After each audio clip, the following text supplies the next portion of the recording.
الحمد لله نحمده ونستعينه ونستغفره ونعوذ بالله من شرور أنفسنا ومن سيئات أعمالنا من يهد الله فلا مضل له ومن يضلل فلا هادي له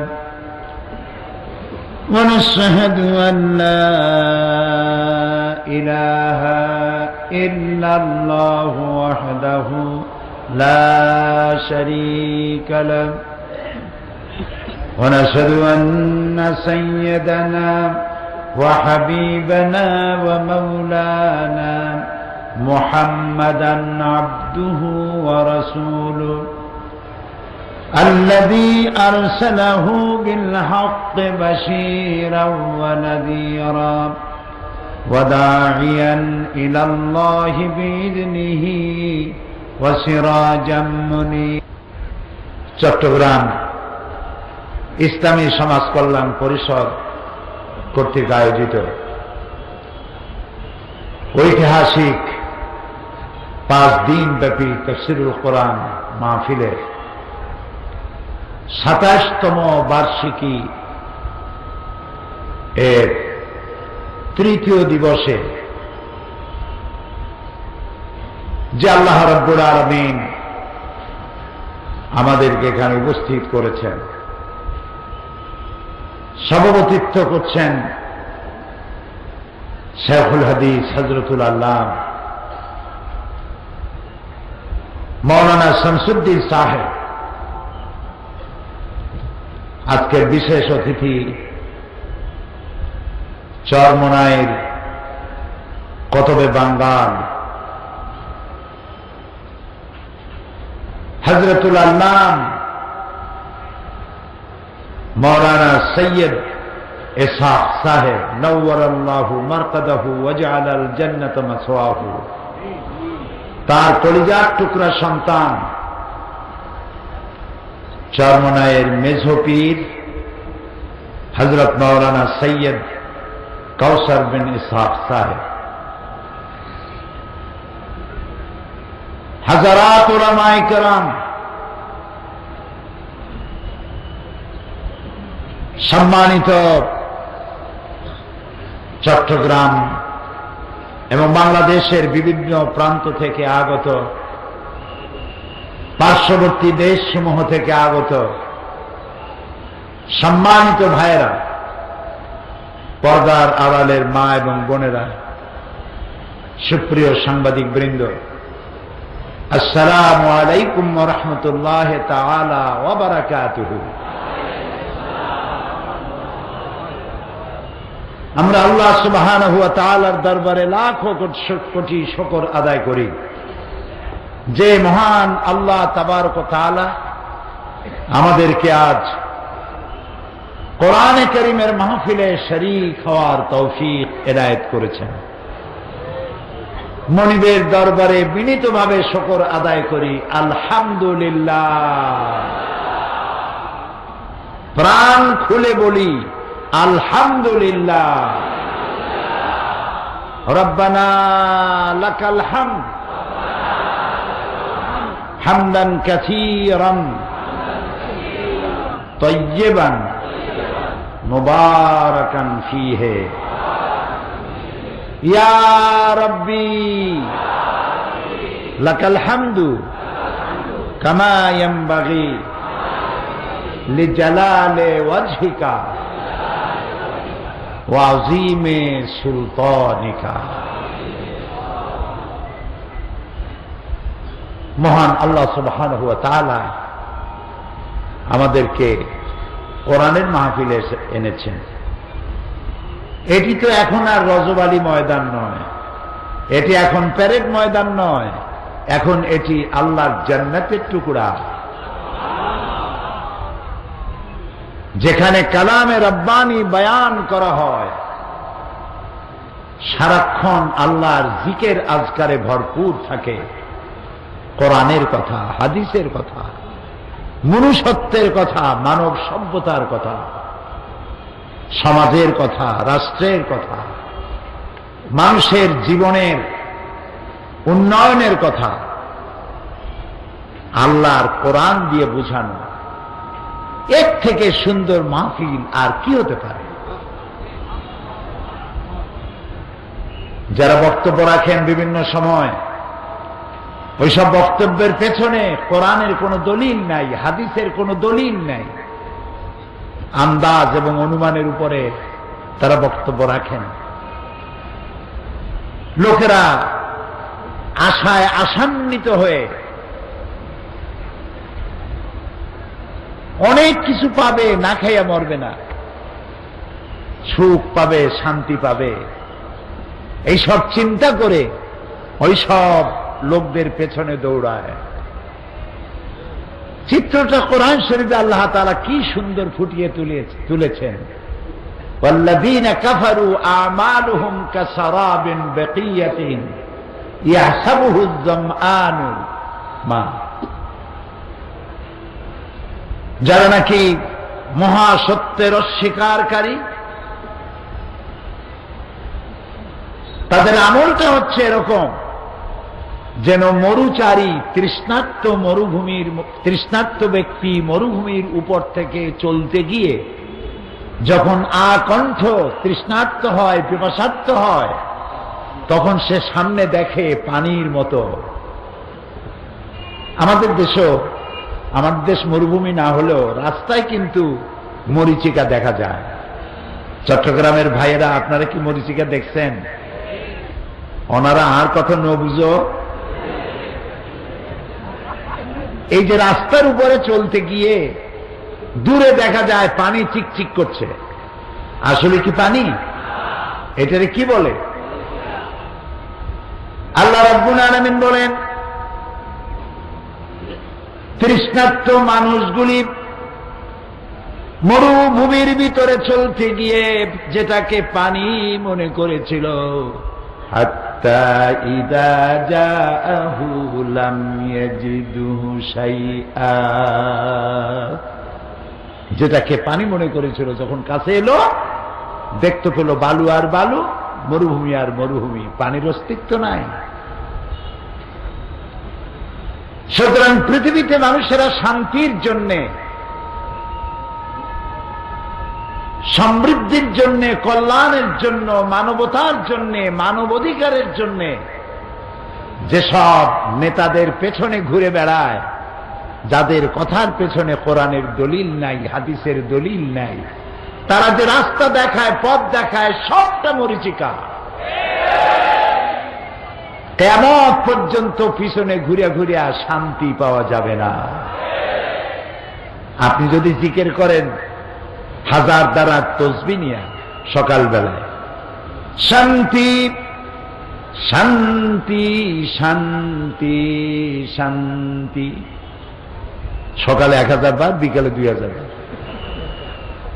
এই শান্তি শান্তি চিল্লাইতে চিল্লাইতে মাথায় যন্ত্রণা বাড়বে, গলা শুকায় যাবে, শান্তি পাওয়া। শান্তি পেতে হলে, নিরাপত্তা পেতে হলে আসতে হবে ইসলামের কাছে। কার কাছে? মানুষ যদি চোখে দেখে তাহলে আর শোনা কথায় তো কোনো লাভ নাই। ইসলাম যে শান্তি, তার নমুনাটাই মাহফিল। এটা কি ঠিক নয়? দেখুন তো, আপনাদের চতুর্দিকে তাকায় মাঝখানে কোনো পুলিশ আছে নাকি? কেউ তো বলে না, ভাই বসেন বসেন, হাতে ধরি, পায়ে ধরি, বসেন বসেন। জনসভাগুলি দেখেন, কেউ দাঁড়ায় থাকে, কেউ সিগারেট টানে, কেউ চিনেবাদাম খায়, কেউ সিগারেট টান দিয়ে উপরে ফু দিয়ে দেখে ফু গেল কদ্দুর। এত পুলিশ, এত র্যাব, পাউদরিও বসাইতে পারে। আবার এই সব লোকদেরকে আনতে গেলে পয়সা দেওয়া লাগে, গাড়ি ভাড়া, বাস ভাড়া। আল্লাহর কসম করে বলুন, আপনাদের গাড়ি ভাড়া দেওয়া হয়েছে? রিক্সা ভাড়া, বাস ভাড়া, মাহফিলের পরে বদ্দার হাটের গরুর গোশত দিয়া বুনা করিয়া খাওয়ানো হবে, লোট্টা ফিস খাওয়ানো হবে? এর কোনো সম্ভাবনা আছে? লোট্টা ফিস, লাটকা মাছ, বদ্দার হাটের গরুর গোশত তো ভালো, একটা চকলেটও দেব না। পকেটের পয়সা খরচ করিয়া মানুষেরা এসে কিভাবে বসে আছে দেখেন তো তাকাইয়া। সুবহানাল্লাহ বলতে ইচ্ছে করে না? এর নাম শান্তি, এর নাম ইসলাম।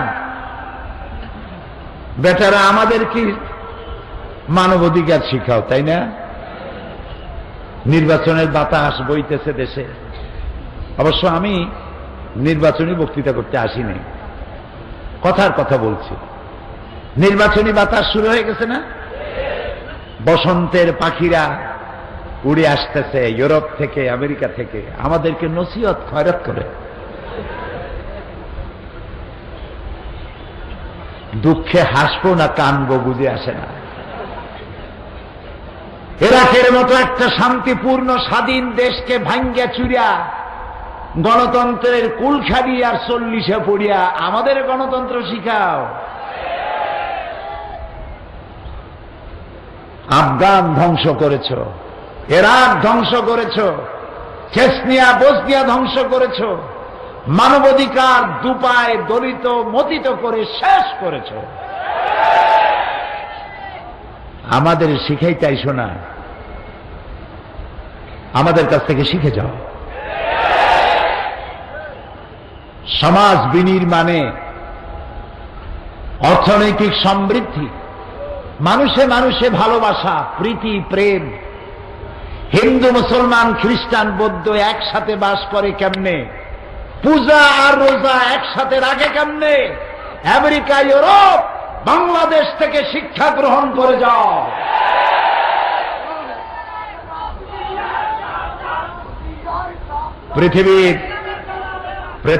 পৃথিবীর শ্রেষ্ঠ জীবন ব্যবস্থার নাম ইসলাম।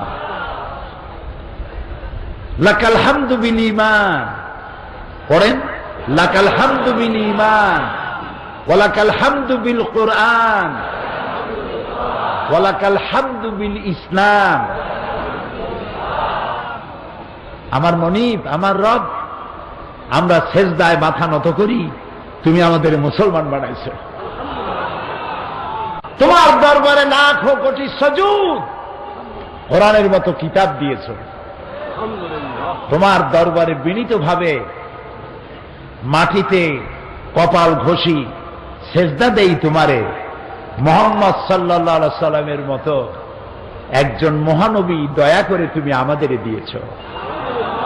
আমি ধন্য, আমার জাতি ধন্য, আমার দেশ ধন্য, গোটা বিশ্ব ধন্য। ইসলাম যদি পৃথিবীতে না আসতো, শুনতে একটু কঠিন মনে হতে পারে, কিন্তু তারপরে আমি বলবো, কারণ সত্য কথা বলতে পিছপা হওয়ার লোক আমি নই। ইসলাম যদি আল্লাহ দুনিয়ায় না দিতেন, এই পৃথিবীতে মানুষ বাসের উপযোগী হতো না, পৃথিবী হতো জানোয়ার বসবাসের উপযোগী। ইসলাম দিয়ে মানুষকে প্রীতি, প্রেম আর ভালোবাসা দিয়ে আল্লাহ তাআলা ভরে দিয়েছেন দুনিয়া। সুবহানাল্লাহ। এই পৃথিবীকে আল্লাহ সাজাইছেন, মানুষ আসার আগেই মানুষের বসবাসের উপযোগী করে এই দুনিয়া আল্লাহ তৈরি করেছেন। গাছপালা, নদ নদী, এটা নয় যে মানুষ আসার পরে আল্লাহ গাছ লাগাইছে, তারপরে নদী বানাইছেন, তারপরে পাহাড়। না, মানুষ পাঠাবার আগেই মানুষের বসবাসের উপযোগী করে আল্লাহ তাআলা এই পৃথিবী সুন্দর করে সাজিয়ে গুছিয়ে রেখেছেন। পাহাড় দিয়ে, পর্বত দিয়ে, নদ দিয়ে, নদী দিয়ে, সমুদ্র দিয়ে, মহাসমুদ্র দিয়ে, মরুভূমি দিয়ে, সব দিয়ে সাজিয়েছেন। হয়তো কোনোটা বুঝি, এর কারণ কি, হয়তো কোনোটা বুঝি না। আল্লাহ তাআলা বলেন, ইন্না ফি খালকিস সামাওয়াতি ওয়াল আরদি ওয়া ইখতিলাফিল লাইলি ওয়ান নাহার লাআয়াতিন লিউলিল আলবাব।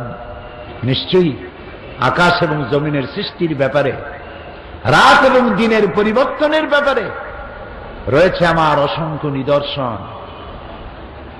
কাদের জন্য? যারা বুদ্ধিমান, যারা জ্ঞানী। জ্ঞানী কারা? এর ব্যাখ্যা আসতেছে কোরআনের আর এক আয়াতে। কোরআনের ব্যাখ্যা কোরআন নিজেই। সুবহানাল্লাহ। কোরআনের ব্যাখ্যা কোরআন নিজেই। আল্লাহ তাআলা বলছেন যারা জ্ঞানবান তাদের জন্য নিদর্শন। এখন জ্ঞানী কারা? বুদ্ধি কাদের আছে? বুদ্ধিমান কারা? আমাদের মতো আন্দাজে চিন্তা করলে হবে না। আমরা মনে করি বুদ্ধিজীবী হলো ওরা 5-6 মাস চুল টুল কাটে নাই, মস্টস বাইয়া পড়ছে, পাটের একটা দড়ি, লম্বা ব্যাগ কান্দে ঝুলানো, কানাফাড়া জামা মাটি দিয়ে টানতে টানতে আনে। একটা বুদ্ধিজীবী বুদ্ধিজীবী ভাব, মাথায় চুল টুল নাই, মনে হয় যেন কোন প্লেন ছাড়াই শূন্য ইন্টারন্যাশনাল এয়ারপোর্ট। এরা আসল বুদ্ধিজীবী নয়। বুদ্ধিজীবীর সংজ্ঞা পরবর্তী আয়াতে আল্লাহ দিচ্ছেন। উলুল আলবাব কারা? الذين يذكرون الله قياما وقعودا وعلى جنوبهم ويتفكرون في خلق السماوات والأرض। ওরাই হলো বুদ্ধিমান, ওরাই হলো চিন্তাশীল, ওরাই হলো জ্ঞানবান, যারা দাঁড়ানো অবস্থায়, বসা অবস্থায়, শোয়া অবস্থায় আমার সৃষ্টি নৈপুণ্যতা দেখে অবাক বিস্ময় বিস্ফারিত নেত্রে তাকায়, আর আমার সৃষ্টি জগৎ ইত্যাদি অবলোকন করে হঠাৎ করে মুখ থেকে বেরিয়ে যায়, রব্বানা মা খালাকতা হাযা বাতিলান সুবহানাকা ফাকিনা আযাবান নার।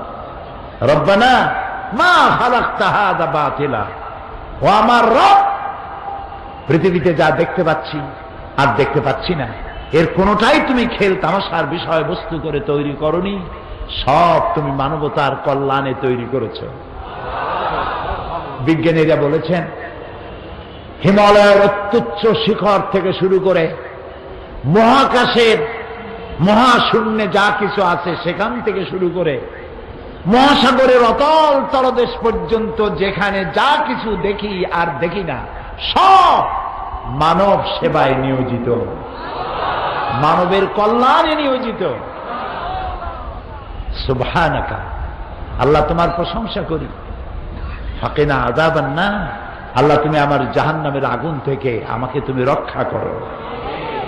আমি যেন না শকর না হই, আমি যেন তোমার কৃতজ্ঞতা স্বীকারকারী বান্দায় পরিণত হয়ে যাই।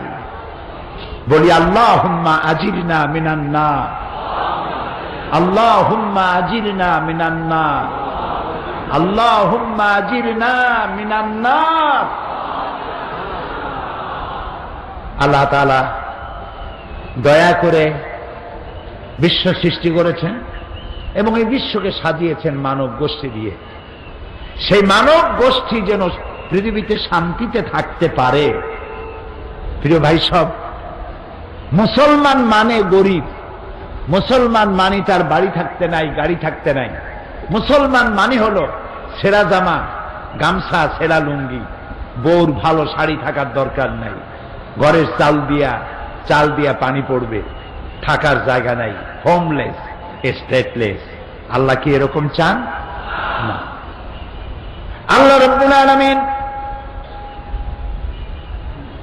মুসলমানদেরকে দোয়া শিখিয়েছেন, আমার কাছে দোয়া করো, রব্বানা আতিনা ফিদ দুনিয়া হাসানাতাও ওয়া ফিল আখিরাতি হাসানা। জানেন না? পড়েন, রব্বানা আতিনা ফিদ দুনিয়া হাসানাতাও ওয়া ফিল আখিরাতি হাসানা ওয়া কিনা আযাবান নার। আয় আমার রব, হে আমার প্রভু, আমাকে দুনিয়ায় সুখ শান্তি দাও, শান্তি দাও, সুখ দাও, সমৃদ্ধি দাও, এবং আখিরাতেও আমাকে সুখ আর শান্তি থেকে বঞ্চিত করো না, জাহান্নামের কঠিন শাস্তি থেকে আমাকে রক্ষা করো।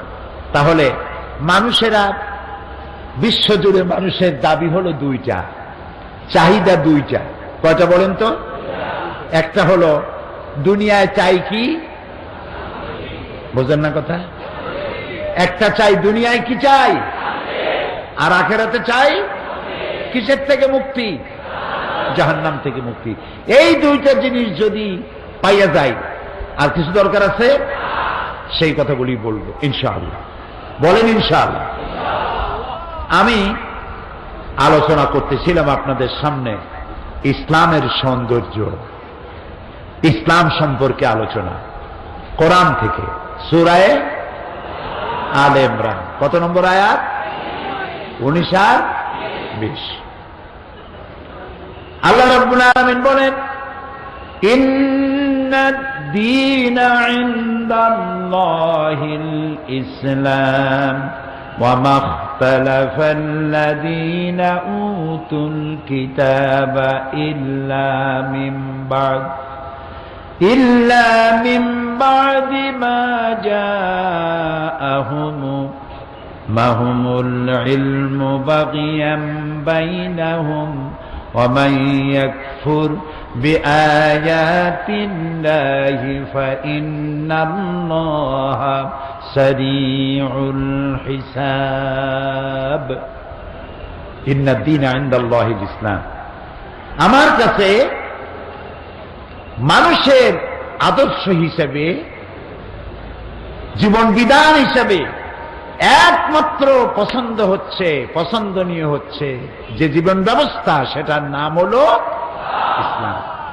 আপনারা জানেন, মানবতার কল্যাণের জন্য, মানবতার সুখ এবং শান্তির জন্য তৈরি হয়েছিল সোশ্যালিজম, ক্যাপিটালিজম, কমিউনিজম।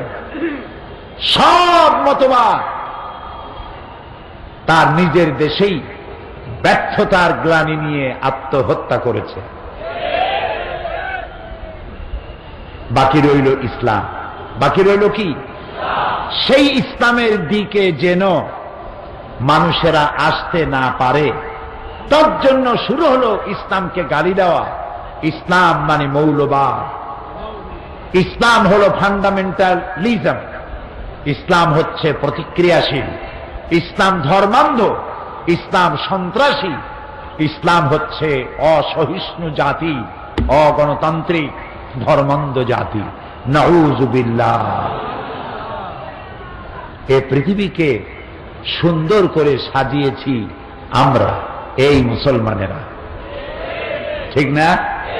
এই মুসলমানেরা আমরা সাজাইছি পৃথিবী, সুখ দিয়েছি, শান্তি দিয়েছি। কে দিয়েছেন? আল্লাহ। দেখুন না, মানুষে মানুষে কত ভেদাভেদ ছিল। একটি মানুষ কালো, আরেকটি মানুষ সাদা। যেহেতু লোকটি কালো, তাই ওর কোনো দাম নাই, ওর কোনো মূল্য নাই। আমি আমার জীবনের প্রথম যে বছর আমেরিকা গেলাম, সেই বছর আমেরিকার পত্রিকায় দেখলাম এক ট্রাক ড্রাইভার একটা কালো মানুষকে গাড়ির নিচে পিষে দিয়েছে রাস্তার উপরে। সে গ্রেফতার হলো। তাকে যখন প্রশ্ন করা হলো যে তুমি এই মানুষটাকে ইচ্ছে করে মারলে না অনিচ্ছায়, সে বলল যে আমি বুঝতে পারি নাই, আমার কাছে মনে হয়েছে দূরে যেন একটা কালো টায়ার পড়েছিল। ওইটারে সে মানুষ মনে করেনি, গাড়ির কালো টায়ার মনে করেছে। এটি একটি উপহাস। মানুষ বেচা কিনা হতো, আর এই মানুষগুলি বেচা কিনা হয়ে মানুষের গোলাম হতো। সাদা মানুষেরা কালো মানুষগুলি মহিলাদেরকে কাজের মেয়ে হিসেবে রেখে তাদেরকে অবৈধভাবে গর্ভবতী করত। পেটে সন্তান যখন বড় হতো তখন বন্ধু বান্ধবদের দাওয়াত দিয়ে ড্রয়িং রুমে বাড়িওয়ালা সেই গর্ভবতী দাসীকে ডাকত। দাসীকে চিৎ করে উলঙ্গ করে শোয়াইয়া তার পেটটাকে চিরে ফেলা হতো। পেটের মধ্য থেকে বাচ্চা টেনে বের করা হতো। বাচ্চা ছটফট করে মরত, মা ছটফট করে মরত। এই দৃশ্য দেখে পৈশাচিক অট্ট হাসিতে বন্ধু বান্ধব নিয়ে বাড়ির মালিক অট্ট হাসিতে ফেটে পড়ত। মানবতার এত বড় অবমাননা ছিল এই পৃথিবীতে। এই সেদিনও নেলসন ম্যান্ডেলা সাদা এবং কালো মানুষের ব্যবধান দূর করার জন্য জীবনের 26টি বছর কারারুদ্ধ ছিলেন। সাদা কালো মানুষের ব্যবধান তিনিও দূর করতে পারেন নাই। সাদা কালো মানুষের ব্যবধান, ধনী গরিবের ব্যবধান, নারী আর পুরুষের আকাশচুম্বী পার্থক্য, এসব কিছু দূরীভূত করে দিয়ে ধনী আর গরিবকে এক প্ল্যাটফর্মে, সাদার কালো মানুষকে এক প্ল্যাটফর্মে এনে দাঁড় করিয়েছে ইসলাম। এবং এই পথ দেখিয়েছেন বিশ্বনবী মুহাম্মদুর রাসূলুল্লাহ সাল্লাল্লাহু আলাইহি ওয়াসাল্লাম। মানুষ দুটি ভাগে বিভক্ত হোক, একদল গরিব আর একদল ধনী, এটা ইসলাম চায় না। এটা ইসলাম চায় না। আমি ইসলামের সৌন্দর্য গত 2 দিন বলেছি, আজও বলবো। কিয়ামত পর্যন্ত যদি ইসলামের সৌন্দর্য যদি বলতে থাকি, আমি তো ছোট্ট মানুষ, ইলম কালাম খুবই কম, আমার থেকে যারা বেশি জানেন কিয়ামত পর্যন্ত বলতে থাকবেন ইসলামের সৌন্দর্যের কথা বলে শেষ করা যাবে না। কারণ ইসলাম কার বানানো? বলতে হবে সবাইকে, কার বানানো? আল্লাহ তাআলা এটাকে তৈরি করেছেন, তিনি নিজে ব্যবস্থা দিয়েছেন। ওই ব্যবস্থার বাইরে কোনো সুন্দর ব্যবস্থা হইতে পারে না। এজন্যই কোরআনের ব্যাখ্যার শেষ নাই। সমুদ্রের পানির শেষ আছে, সমুদ্রেরও কোনো কুল কেনারা আছে, কিন্তু কোরআনের কোনো কুল কেনারা নাই।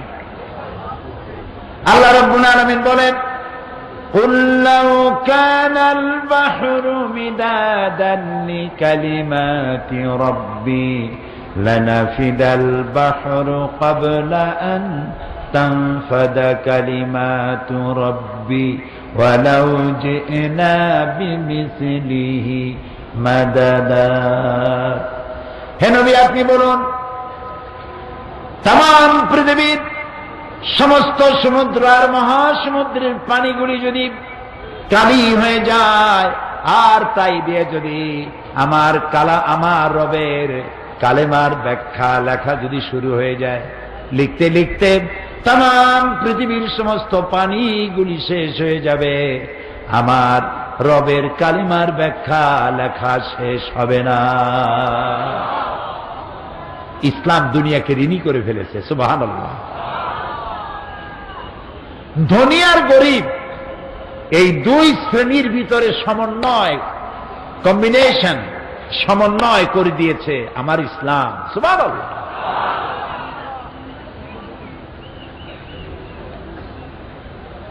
কারণ হচ্ছে কাদাল ফাকরু আন ইয়াকুনা কুফরা। নবী করিম সাল্লাল্লাহু আলাইহি ওয়াসাল্লাম বলেছেন, দারিদ্র মানুষকে কুফরের দিকে ঠেলে দেয়। যে ব্যক্তি ক্ষুধার্ত, তৃষ্ণার্ত, বস্ত্রহীন, তার কাছে পূর্ণিমার চাঁদ ঝলসানো রুটির মতোই মনে হয়। তার কাছে ধর্ম হয় টাকা, তার কাছে ধর্ম হয় রুটি, তার কাছে ধর্ম হয় ভাত, তার অন্য কোনো ধর্ম থাকে না। এই কথা আল্লাহর চাইতে কেউ ভালো বোঝে না। এই জন্যে আল্লাহ তাআলা সিস্টেমটা দেখুন কি সুন্দর। এই যে কোরআন, এটা কি দেখেন, শুরুতে আল্লাহ কি বলছেন, একদম শুরু আল্লাহ রাব্বুল আলামিন বলেন, আলিফ লাম মিম যালিকাল কিতাবু লা রাইবা ফীহি হুদাল লিল মুত্তাকিন الذين يؤمنون بالغيب ويقيمون الصلاة ومما رزقناهم ينفقون ألف لام ميم سبحان الله سبحان الله সারা পৃথিবীর সমস্ত মানুষের জবানে আল্লাহ তাআলা লাগাই দিয়েছেন। যদি সক্ষম হও বলো আলিফ লাম মিম অর্থ কি? পারবে বলতে কেউ? আলিফ লাম মিম ইয়াসিন তাহা আইন সিন কাফ নুন। সুবহানাল্লাহ। সারা দুনিয়া একত্রিত হবে, বুঝতে পারবে না যে আল্লাহ কি বলতে চাচ্ছেন এখানে। আল্লাহু আ'লামু বিল মুরাদ। আল্লাহ খুব ভালো জানেন এর অর্থ কি। কিন্তু আমরা যে আলিফ লাম মিম বললাম, শুধু কি 10টা নেকি হইল?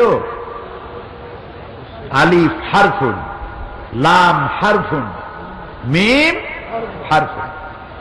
আমার নবীজি বলেন, যখনই কেউ পড়বে আলিফ লাম মিম, 10টি নেকি লেখা হবে না। যে ব্যক্তি পড়লো আর শুনলো, আল্লাহ রাব্বুল আলামিন সঙ্গে সঙ্গে 30টি নেকি আমলনামায় লিখে দিবে। যালিকাল কিতাব, এটা হচ্ছে সেই কিতাব যার মধ্যে কোনো সন্দেহ নাই। লা রাইবা ফি, কোনো সন্দেহ নাই। কে বলতেছেন? জোরে বলে। কোনো সন্দেহ নাই। এবার বলেন তো, এই পৃথিবীতে কত লেখক বই লিখলো? অসংখ্য বই লিখেছে। কোন বাপের বেটা আছে পৃথিবীতে যিনি বলতে পারবেন আমি একখান বই লিখছি যে বইয়ের মধ্যে কোনো ভুল নাই? আছে? নাই। এই একখানি কিতাব, যে কিতাবের সাহেব, যে কিতাবের মালিক, তিনি বলেছেন এই কিতাবে কোনো সন্দেহ নেই। সমস্ত বই শুরু হয়, যিনি বই লেখেন তার নিজের দুর্বলতা প্রকাশের মধ্য দিয়ে ভূমিকায় লেখেন। এই বই লিখতে গিয়ে তত্ত্ব এবং তথ্য বানান বিভ্রাট জনিত ভুল থাকতেই পারে। কোন সহৃদয় পাঠক যদি আমাকে জানান, পরবর্তী সংস্করণে পরিশুদ্ধ করতে বাধ্য থাকিব। ঠিক না? না এইরকম লেখে আমি একখান বই লিখছি, ভাইয়ের আমার, বোনের আমার, এইরকম বই পৃথিবীতে কেউ লিখতে পারে নাই। পারবে কেউ বলতে? এই বইয়ের মালিক যিনি, কে মালিক? সব বইয়ের লেখকরা শুরু করে নিজের দুর্বলতা দিয়ে। এ বইয়ের মালিক যিনি, এই কিতাবের মালিক যিনি, তিনি শুরু করেছেন তার প্রশংসা দিয়ে। শুরুই হল আলহামদুলিল্লাহি রাব্বিল আলামিন। প্রাণ খুলে পড়েন আলহামদুলিল্লাহি রাব্বিল আলামিন। সমস্ত প্রশংসা রব্বুল আলামিনের জন্য, যিনি নাজিল করেছেন। প্রশংসা সবটা তার জন্য রিজার্ভ। আপনি প্রশংসা করবেন যার তার। নামাজ নাই, রোজা নাই, আল্লাহ নাই, পরকাল নাই, চিন্তা নাই, নাস্তিক, মুরতাদ, তার প্রশংসা করছেন। ইযা মুজিহাল ফাসিকু ইহতাজ্জাতিল আরশ, যখন কোন ফাসিকের প্রশংসা করা হয়, যে নামাজ পড়ে না, রোজা রাখে না, আল্লাহ বিশ্বাস করে না, এমন লোকের প্রশংসা যখন করা হয়, আল্লাহর আরশ গোসায় থরথর করে কাঁপতে থাকে। প্রশংসার মালিক কে? বলি আল্লাহ, আল্লাহ, আল্লাহ। সমস্ত প্রশংসার মালিক তিনি। আর যে কিতাব দিয়েছেন নির্ভুল। যদি কেউ মনে করে এর মধ্যে ভুল আছে, ঈমান থাকবে? থাকবে না। কোরআনের শুরুতেই আল্লাহ বললেন, এইটা আমি এটা মুত্তাকিনদের জন্য হেদায়েত দেবে। মুত্তাকিন কারা? এই যে কোরআনের তাফসীর কোরআন দিয়া, এক আয়াতের তাফসীর আর এক আয়াত। সুবহানাল্লাহ। আমি বিগত অর্ধ শতাব্দী কোরআনের ছাত্র হিসেবে আমার আন্দাজে মুফাসসির কয়, কি এর মুফাসসির? আমি কোরআনের ছাত্র, তালিবে ইলম। আমার দৃষ্টিতে কোরআনের মতো শ্রেষ্ঠ ওয়াজের কিতাব পৃথিবীতে আর পাই নাই। এটা শ্রেষ্ঠ ওয়াজের কিতাব। ফাযাক্কির ফাইন্না যিকরা তানফাউল মুমিনিন। হে কোরআন দিয়ে ওয়াজ করো, কোরআন স্মরণ করো, কোরআন তেলাওয়াত করো, মুমিনদের ফায়দা হবে। এটা এমন কোরআন, ওয়াইযা তুলিয়াত আলাইহিম যাদাতহুম ঈমানা। যখন তেলাওয়াত করা হয়, ওয়াজিলাত কুলুবুহুম, কোরআন শুনবে আর মুমিনের কলিজা কাঁপতে থাকবে। তেলাওয়াত শুনবে, ঈমান বেড়ে যাবে। সুবহানাল্লাহ, সুবহানাল্লাহ। এতগুলো মানুষ পোলাও কোরমা বিরিয়ানি খাওয়াবার জন্য বসায় রাখা যাবে? মানুষ কুকুর না যে খাবারের লোভে ঘন্টার পর ঘন্টা বসে থাকবে। এ মানুষ কোরআনের ভিখারি, কোরআনের কাঙ্গাল।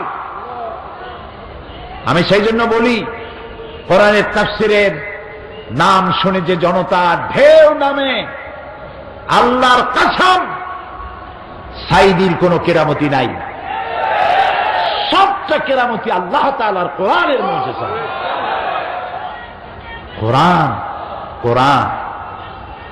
আল্লাহ তাআলা এই কোরআনের ভালোবাসা দিয়ে আমাদের কলিজা ভরে দিও। এই কোরআনের নূর দিয়ে আমাদের কবরের অন্ধকার দূর করে দিও। কিয়ামতের দিন এই কোরআন আমাদের জন্য শাফি বানায় দিও। আল্লাহ তাআলা বলছেন, দেখো এটা মুত্তাকিনদের জন্য হেদায়েত দেবে। মুত্তাকি কারা? আল্লাযীনা ইউমিনুনা বিল গায়ব, যারা অদৃশ্যকে বিশ্বাস করেছে, ঈমান এনেছে। ওয়া ইউকিমুনাস সালাত, আর যারা নামাজ কায়েম করেছে। ওয়া মিম্মা রাযাকনাহুম ইউনফিকুন, আর তাকে যে আমি রিজিক দিয়েছি ওই রিজিক থেকে সে খরচ করবে, যার নাই তারে দেবে। সুবহানাল্লাহ। কোরআনের শুরুতেই আল্লাহ গরিব মানুষের কথা স্মরণ করলেন, দরিদ্র মানুষের প্রতি এহসান করলেন। তুমি একা খাইও না, ওদেরকেও দিও। কোরআনে কারীমের মধ্যে আল্লাহ তাআলা যত জায়গায় বলেছেন আকিমুস সালাত, সম্ভবত তত জায়গায় বলেছেন ওয়াতুজ যাকাত। কারণটা কি? কারণটা হলো, আপনি নামাজের ফজিলত বয়ান করেছেন হৃদয়গ্রাহী করে, কোরআন এবং হাদিস দিয়ে। একটি লোক দুদিন না খাওয়া আপনার ওয়াজে নামাজের প্রতি আকৃষ্ট হয়েছে ঠিকই, উজু করে নামাজ পড়তে দাঁড়ায়ছে ঠিকই, কিন্তু তার পেটের মধ্যে ক্ষুধার যন্ত্রণা। তার চোখের সামনে বিবর্ণ স্ত্রীর চেহারা, ক্ষুধার্ত পেট তার স্ত্রী, ছিন্ন বসনা স্ত্রী, কাপড় চোপড় ছেঁড়া, তার পেটে খাবার নাই। সন্তানগুলি ক্ষুধার জ্বালায় চক্ষু দুটো কোটারগত হয়েছে, তাদের ক্ষুধার আর্তনাদ তার কানের মধ্যে আসতে থাকে। ও নামাজের মধ্যে খুশু খুদু হতে পারে না, আগ্রহ নামাজে বসতে পারে না। সে তো মানুষ, সে তো ফেরেশতা না। এই কথাটা আল্লাহ সব থেকে ভালো বুঝলেন। সুবহানাল্লাহ। এই জন্য আল্লাহ তাআলা বলেছেন আকিমুস সালাত ওয়া আতুজ যাকাত। তার অর্থই হলো, নামাজ প্রতিষ্ঠা হতেই পারে না যাকাত ভিত্তিক অর্থ ব্যবস্থার সুষম বন্টন নীতি ব্যতি রেখে। ইকুয়াল ডিস্ট্রিবিউশন, ইনসাফ ভিত্তিক বন্টন ব্যবস্থা থাকতে হবে। সবার কাছে খাবার পৌঁছে দিতে হবে। আপনারা কি মনে করেন এই বক্তব্যটা কোনো দার্শনিক বা রাজনৈতিক নেতার, যে মানুষের? না, আগেই না কোন কেন শুনিয়ে তো নেবি। তবে আমি জানি আপনারা রোদের চাইতে বালি গরম, আপনারা খুব ভালো বোঝেন, সেই জন্য প্রশ্ন করার আগেই জবাব দিয়ে বসেন। ভালো, এটা উন্নত কোয়ালিটি, আলহামদুলিল্লাহ। মানুষের পেটের ক্ষুধার কথা আল্লাহ তাআলা খুব ভালো বোঝেন। নবী করিম সাল্লাল্লাহু আলাইহি সাল্লাম ভালো বুঝেন। সেই জন্য নামাজ প্রতিষ্ঠার সাথে সাথে যাকাতের কথা বলা হয়েছে, যাতে করে মানুষের কাছে খাবারটা দুয়ারে দুয়ারে পৌঁছে যায়, প্রত্যেকের জন্য খাবারটা পায়। এই কথাটা কোনো দার্শনিক বা রাজনৈতিক নেতার কথা নয় যে খাদ্য, বস্ত্র, শিক্ষা, চিকিৎসা, বাসস্থান মানুষের মৌলিক অধিকার। এই যে কথাগুলি আপনারা শুনছেন না, এটা পৃথিবীর কোন দার্শনিক, কোন রাজনৈতিক নেতা বলে নাই। এই কথা পৃথিবীর বুকে সর্বপ্রথম বলেছেন বিশ্বনবী রাহমাতুল লিল আলামিন জনাবে মুহাম্মদ রাসূলুল্লাহ সাল্লাল্লাহু আলাইহি ওয়াসাল্লাম। তিনি সর্বপ্রথম এই কথা বলেছেন দুনিয়ার মানুষের সামনে। প্রত্যেকটি বনি আদম, মুসলমানের কথা বলেন নাই, প্রত্যেকটি আদম সন্তানের খাদ্য, বস্ত্র, শিক্ষা, চিকিৎসা, বাসস্থান এগুলি হচ্ছে ফান্ডামেন্টাল রাইটস, মৌলিক মানব অধিকার। এই অধিকার তাকে দিতে হবে, প্রত্যেককেই দিতে হবে। এই অধিকার আদায় করে দিতে হবে, প্রত্যেকের খাবার ঘরে ঘরে পৌঁছে দিতে হবে। এই জন্য আল্লাহ তাআলা যাকাতের বিধান করেছেন। এই যাকাত শুধুমাত্র নবী করিম সাল্লাল্লাহু আলাইহি সাল্লামের জামানায় ছিল না, সব নবীদের উপরে যাকাত আদায় করা আল্লাহ তাআলা ফরজ করে দিয়েছিলেন। وَجَعَلْنَاهُمْ أَئِمَّةً يَهْدُونَ بِأَمْرِنَا وَأَوْحَيْنَا إِلَيْهِمْ فِعْلَ الْخَيْرَاتِ وَإِقَامَ الصَّلَاةِ وَإِيتَاءِ الزَّكَاةِ وَكَانُوا لَنَا عَابِدِينَ। আমি তাদেরকে জনগণ নেতা বানিয়েছি, আর তারা আমার হুকুম মোতাবেক জনগণকে পথ প্রদর্শন করত। আমি তাদের কাছে ওহী করেছিলাম কল্যাণমূলক কাজ করার জন্য, সালাত কায়েম করার জন্য, আর যাকাত পরিশোধ করার জন্য। যাকাত আদায় করতে হবে। যাকাত আর সুদ দুইটার মধ্যে আকাশ আর জমিনের পার্থক্য, বোঝেন কথা? আরেকটি কথা বলে নেই, আল্লাহ যা যা বানিয়েছেন শয়তান তার উল্টা আরেকটা বানাইছে। এটা জানেন কিনা? শয়তান তো আসলেই শয়তান, খাঁটি শয়তান। আল্লাহ তাআলা তিনি পৃথিবীতে দিলেন খেলাফত। কি দিয়েছিলেন? খেলাফত। শয়তান দিল মুলুকিয়া, রাজতন্ত্র। আল্লাহ দিলেন খেলাফত, শয়তান দিল রাজতন্ত্র।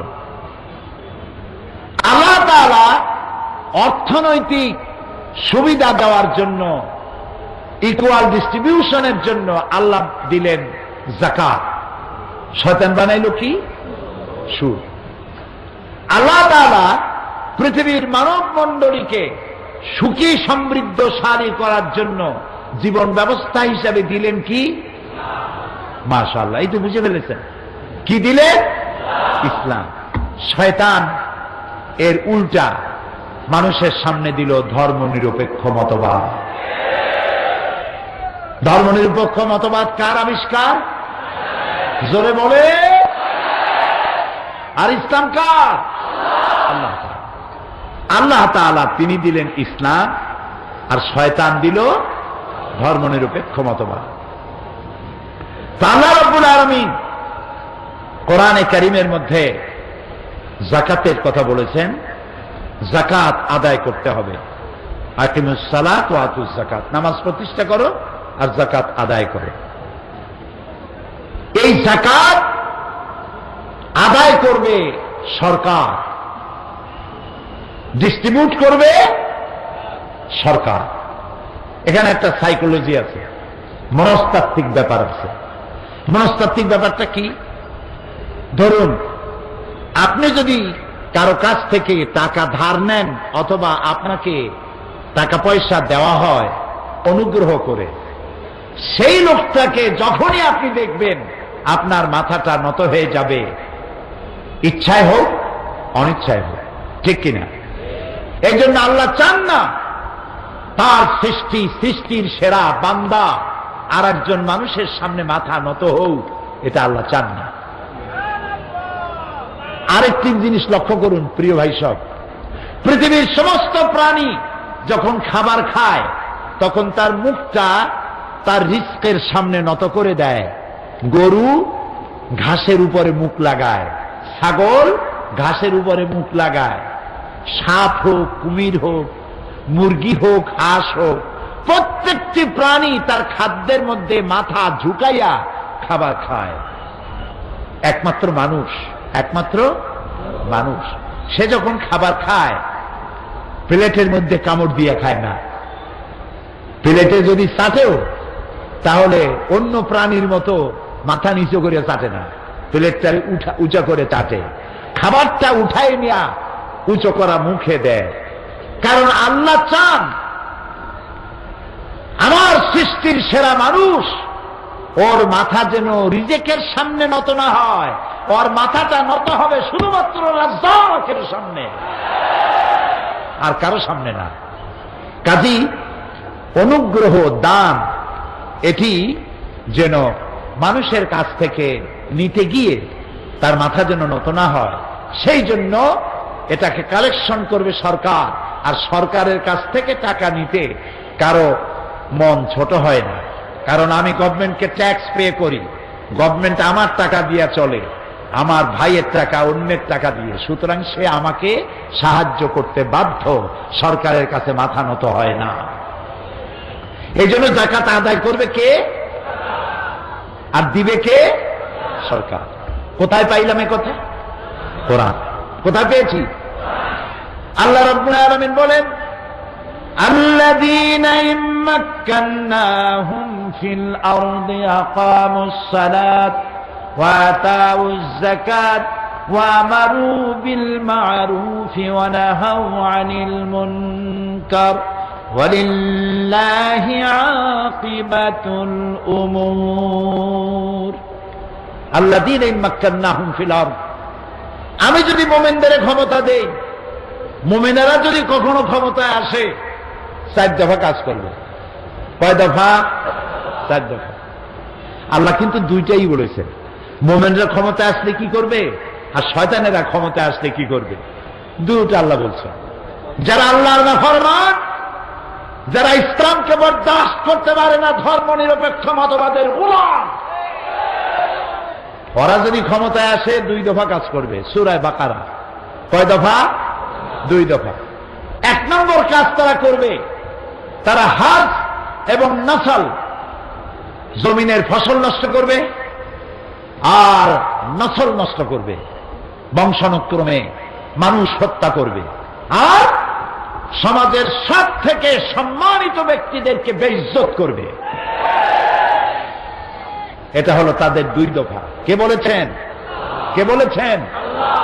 আল্লাহ রাব্বুল আলামিন বলেন, আমার মুমিন বান্দারা তারা যদি ক্ষমতায় আসে 4 দফা কাজ তারা করবেন।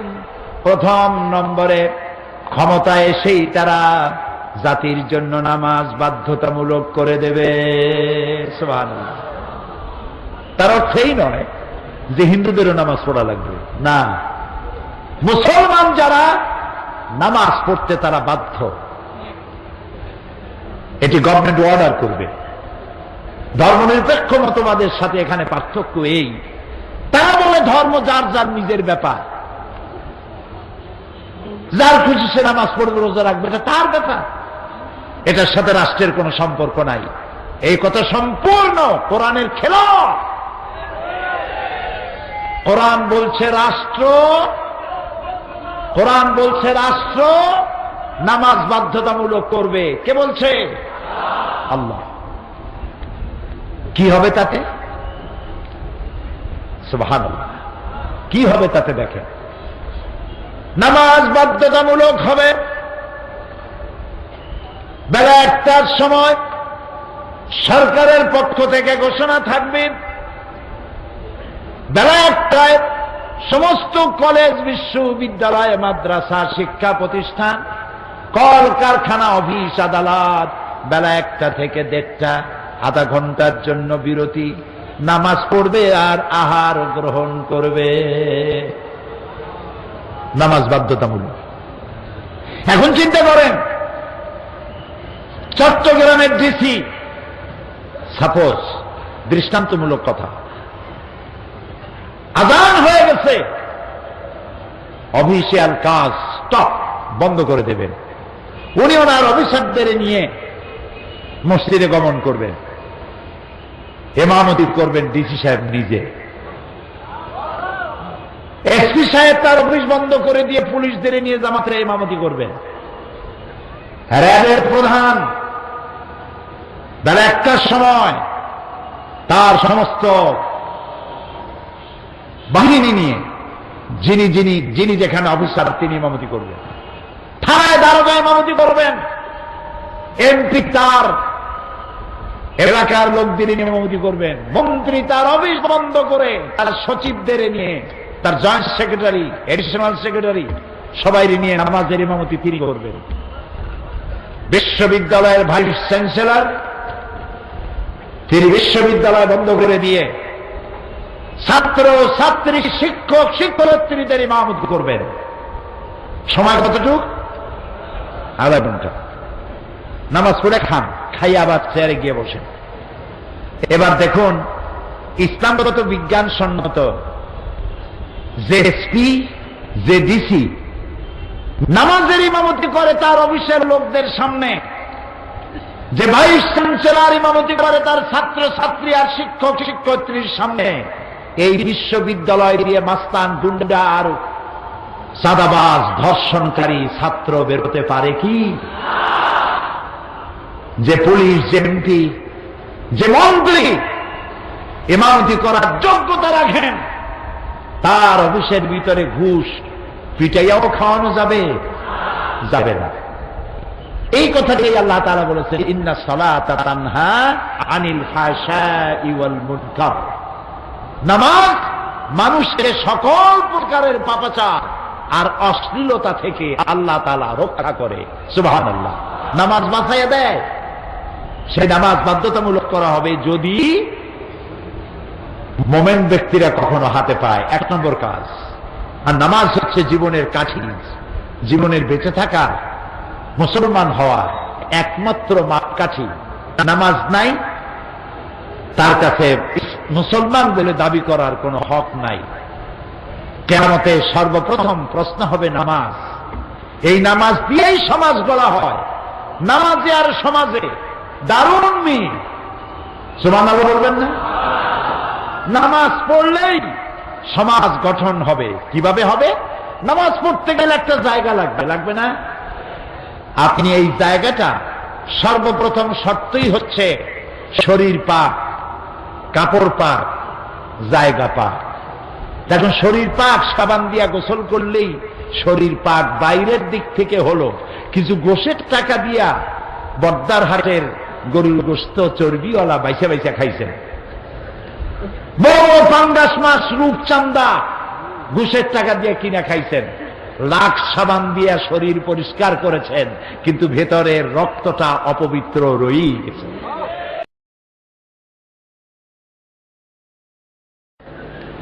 বড় বড় পাঙ্গাস মাছ রূপচান্দা ঘুষের টাকা দিয়ে কিনা খাইছেন, লাখ সাবান দিয়া শরীর পরিষ্কার করেছেন, কিন্তু ভেতরের রক্তটা অপবিত্র রয়েই গেছে। জামা গায়ে দিয়েছেন ফ্রেশ, পরিষ্কার পরিচ্ছন্ন, তারপরে স্প্রে করেছেন আতর, হাজারে আসওয়াদে যে আতর লাগানো হয় সেইটা মাখছেন, কিন্তু জামাটা কিনেছেন ঘুষের টাকা দিয়ে, হারাম পয়সা দিয়ে। জামা পাক হয়েছে উপর থেকে, ভেতরটা না পাক রয়েই গেছে। এরপরে জায়গাটা পাক হতে হবে। নামাজের জন্য আপনি জবরদখল করেছেন, রেলওয়ের জায়গা নিয়ে নিয়েছেন, পিডব্লিউডির জায়গা নিছেন, সরকারের জায়গা নিছেন, এতিমের জায়গা দখল করার জন্য মসজিদ বানাইছেন। মসজিদ হয় নাই, ঘর হইছে, মসজিদ হয় নাই, জায়গা পাক হয় নাই। নামাজ আর সমাজে কত মিল দেখছেন? সুবহানাল্লাহ বলবেন না? নামাজ দিয়ে সমাজ গঠন করা হয়। রাসূলুল্লাহ এই নামাজ কায়েম করেছিলেন সমাজে। আমার নামাজের ওয়াজ করার আজকের উদ্দেশ্য নয়। মোমেন ব্যক্তিরা ক্ষমতা এলে কয় দফা কাজ করবে? এক নম্বরে কি? 2 নম্বরে যাকাত। যাকাত আদায় করবে। এই যাকাত সরকার আদায় করবে, সরকার বিতরণ করবে। যেহেতু এখন ইসলামী সরকার নাই, সেহেতু জনগণ নিজেরা যাকাত দেয়। কিভাবে দেয়? যাকাতে শাড়ি আর লুঙ্গি কেনে, আর খবর দেয় আমার বাড়িতে যাকাত বিতরণ হবে, আপনারা নিতে আসবেন। এটি একটি এক্সিবিউশন। শত শত মানুষ, গরিব মানুষ যাকাতের শাড়ি আর লুঙ্গি নিতে এসে মানুষের পদপৃষ্ঠে বহু লোক মারা যায়। এমন ঘটনা বাংলাদেশে একাধিকবার ঘটেছে, ঠিক না? আপনার বাড়ি লোক যাকাত নিতে আসবে কেন? আপনার দায়িত্ব যাকাতের টাকা তার হকদারের বাড়ি পৌঁছে দেওয়ার দায়িত্ব আপনার। কারণ গরিব আপনার করুণার পাত্র নয়। অফি আমওয়ালিহিম হাক্কুল লিসাইলি ওয়াল মাহরুম। আল্লাহ রাব্বুল আলামিন বলেন, ধনীদের সম্পদের ভিতরে গরিবদের অধিকার রয়েছে। এ গরিব মানুষগুলি তোমার করুণার পাত্র নয়, ওদের অধিকার আদায় করে দাও। সেই যাকাতের টাকা শাড়ি আর লুঙ্গি নয়, মোস্ট আনসাইন্টিফিক রাসূলুল্লাহকে দিয়েছিলেন। এক ভিক্ষুক এলো, রাসূলের আদত মুবারক দেখেন। রাসূলুল্লাহর কাছে কেউ কোনো জিনিস চাইতে এলে তিনি কখনো না শব্দ জীবনেও বলেন নাই। সুবহানাল্লাহ কইতে ইচ্ছা করে না? পকেটে হাত দিয়া যদি কিছু থাকতো দিতেন, না থাকলে বলতেন তুমি আবার এসো, দেব না, এই কথা কোনো দিন বলেন নাই। সুবহানাল্লাহ। এক ব্যক্তি এলো, হে রাসূল আমি না খাওয়া, আমাকে আল্লাহর রাস্তায় খয়রাত দেন। রাসূলুল্লাহ ভিক্ষা দিছিলেন? জিজ্ঞেস করলেন তোমার আছে কি? লোকটা কি বলল? কি বলল? সকলেরই মনে আছে, কিন্তু কাজে লাগাই না। রাসূলুল্লাহ বললেন কম্বল আনো, কম্বল বিক্রি করো। বিক্রি হলো। বিক্রি করিয়া তারপরে সেই টাকা দিয়ে কি কিনলেন? কি কিনলেন? রাসূলুল্লাহ তার পবিত্র হাত দিয়া এই কুড়ালের মধ্যে হাতল লাগাই দিলেন, বললেন যাও জঙ্গলে যাও, কাঠ কাটো, বাজারে বিক্রি করো। আর জিন্দিগিতে মানুষের কাছে হাত পেত না। রাসূলের হাত লাগানো এই মহা বরকতে এই লোকটি জঙ্গলের কাঠ কেটে জীবিকা নির্বাহ করে বেশ কিছুকাল পরে রাসূলের খেদমতে এসে হাজির। বলছেন ইয়া রাসূলুল্লাহ, আপনি কি আমাকে চিনতে পেরেছেন? আমি সেই ভিক্ষুক যাকে আপনার কাছে ভিক্ষা চাওয়া হয়েছিল, আর আপনি আমাকে কুড়াল দিয়েছিলেন। জঙ্গলে কাঠ কেটে কেটে বাজারে বিক্রি করে আমার সংসার যাত্রা নির্বাহ করে আমার কাছে এখন যাকাত দেওয়ার মতো অর্থ জমা হয়ে গেছে। এটা ইসলামের সৌন্দর্য। যাকাত এই সিস্টেম দিয়ে ইসলামের এটি লক্ষ্য নয় যে এক শ্রেণীর লোক চিরকাল এভাবে দিতে থাকবে, আর এক শ্রেণী চিরকাল হাত পেতে নিতে থাকবে। এটা ইসলামের উদ্দেশ্য এবং লক্ষ্য নয়। এবার যে যাকাত নিবে, আগামীবার যাতে আর যাকাত না নেওয়া লাগে। চট্টগ্রামে ধনী মানুষের সংখ্যাই বেশি, আলহামদুলিল্লাহ। যেমন সিলেট, আল্লাহর মেহেরবানি, অসংখ্য মানুষ ধনী সিলেটে, আলহামদুলিল্লাহ বলে। অন্তত 8 থেকে 10 লক্ষ সিলেটি লন্ডন, ইংল্যান্ডে তারা বসবাস করে, পয়সার অভাব নেই, আলহামদুলিল্লাহ। তারা একটা মসজিদ বানাইছে, ইস্ট লন্ডন মসজিদ। একটি মসজিদ বানাতে খরচ করেছে 9.35 মিলিয়ন পাউন্ড। বাংলাদেশি হিসেবে মসজিদটা নির্মাণে খরচ হয়েছে 130 কোটি টাকা। এসব টাকা মেয়ে লোকেরা, আমি যখন ওয়াজ করেছি ইস্ট লন্ডন মসজিদে, মসজিদের ফায়দা ফজিলত সম্পর্কে। মেয়ে লোকেরা গলার সোনার হার, হাতের চুড়ি, কানের ফুল সব খুলে খুলে দিয়েছে, মানুষেরা টাকা দিয়েছে। বিশাল মসজিদ হয়েছে, মেইন হল রুমে নামাজ পড়তে পারে 10,000 মুসলমান। ঢাকার ইঞ্জিনিয়ার্স ইনস্টিটিউটের চাইতেও বড় হল তৈরি হয়েছে সেমিনার সিম্পোজিয়াম করার জন্য মসজিদের পাশে। সুবহানাল্লাহ কবেন না? এই মসজিদ উদ্বোধন করার জন্য তারা কাবা শরীফের ইমাম ফজিলাতুল শেখ আদ-দক্তুর আব্দুর রহমান আস-সুদাইস, আল্লাহ তাআলা হায়াতে তাইয়্যিবা তারে দান করুন। হায়রে তেলাওয়াত, সুবহানাল্লাহ, কি আওয়াজ আল্লাহ যে তারে দিয়েছেন।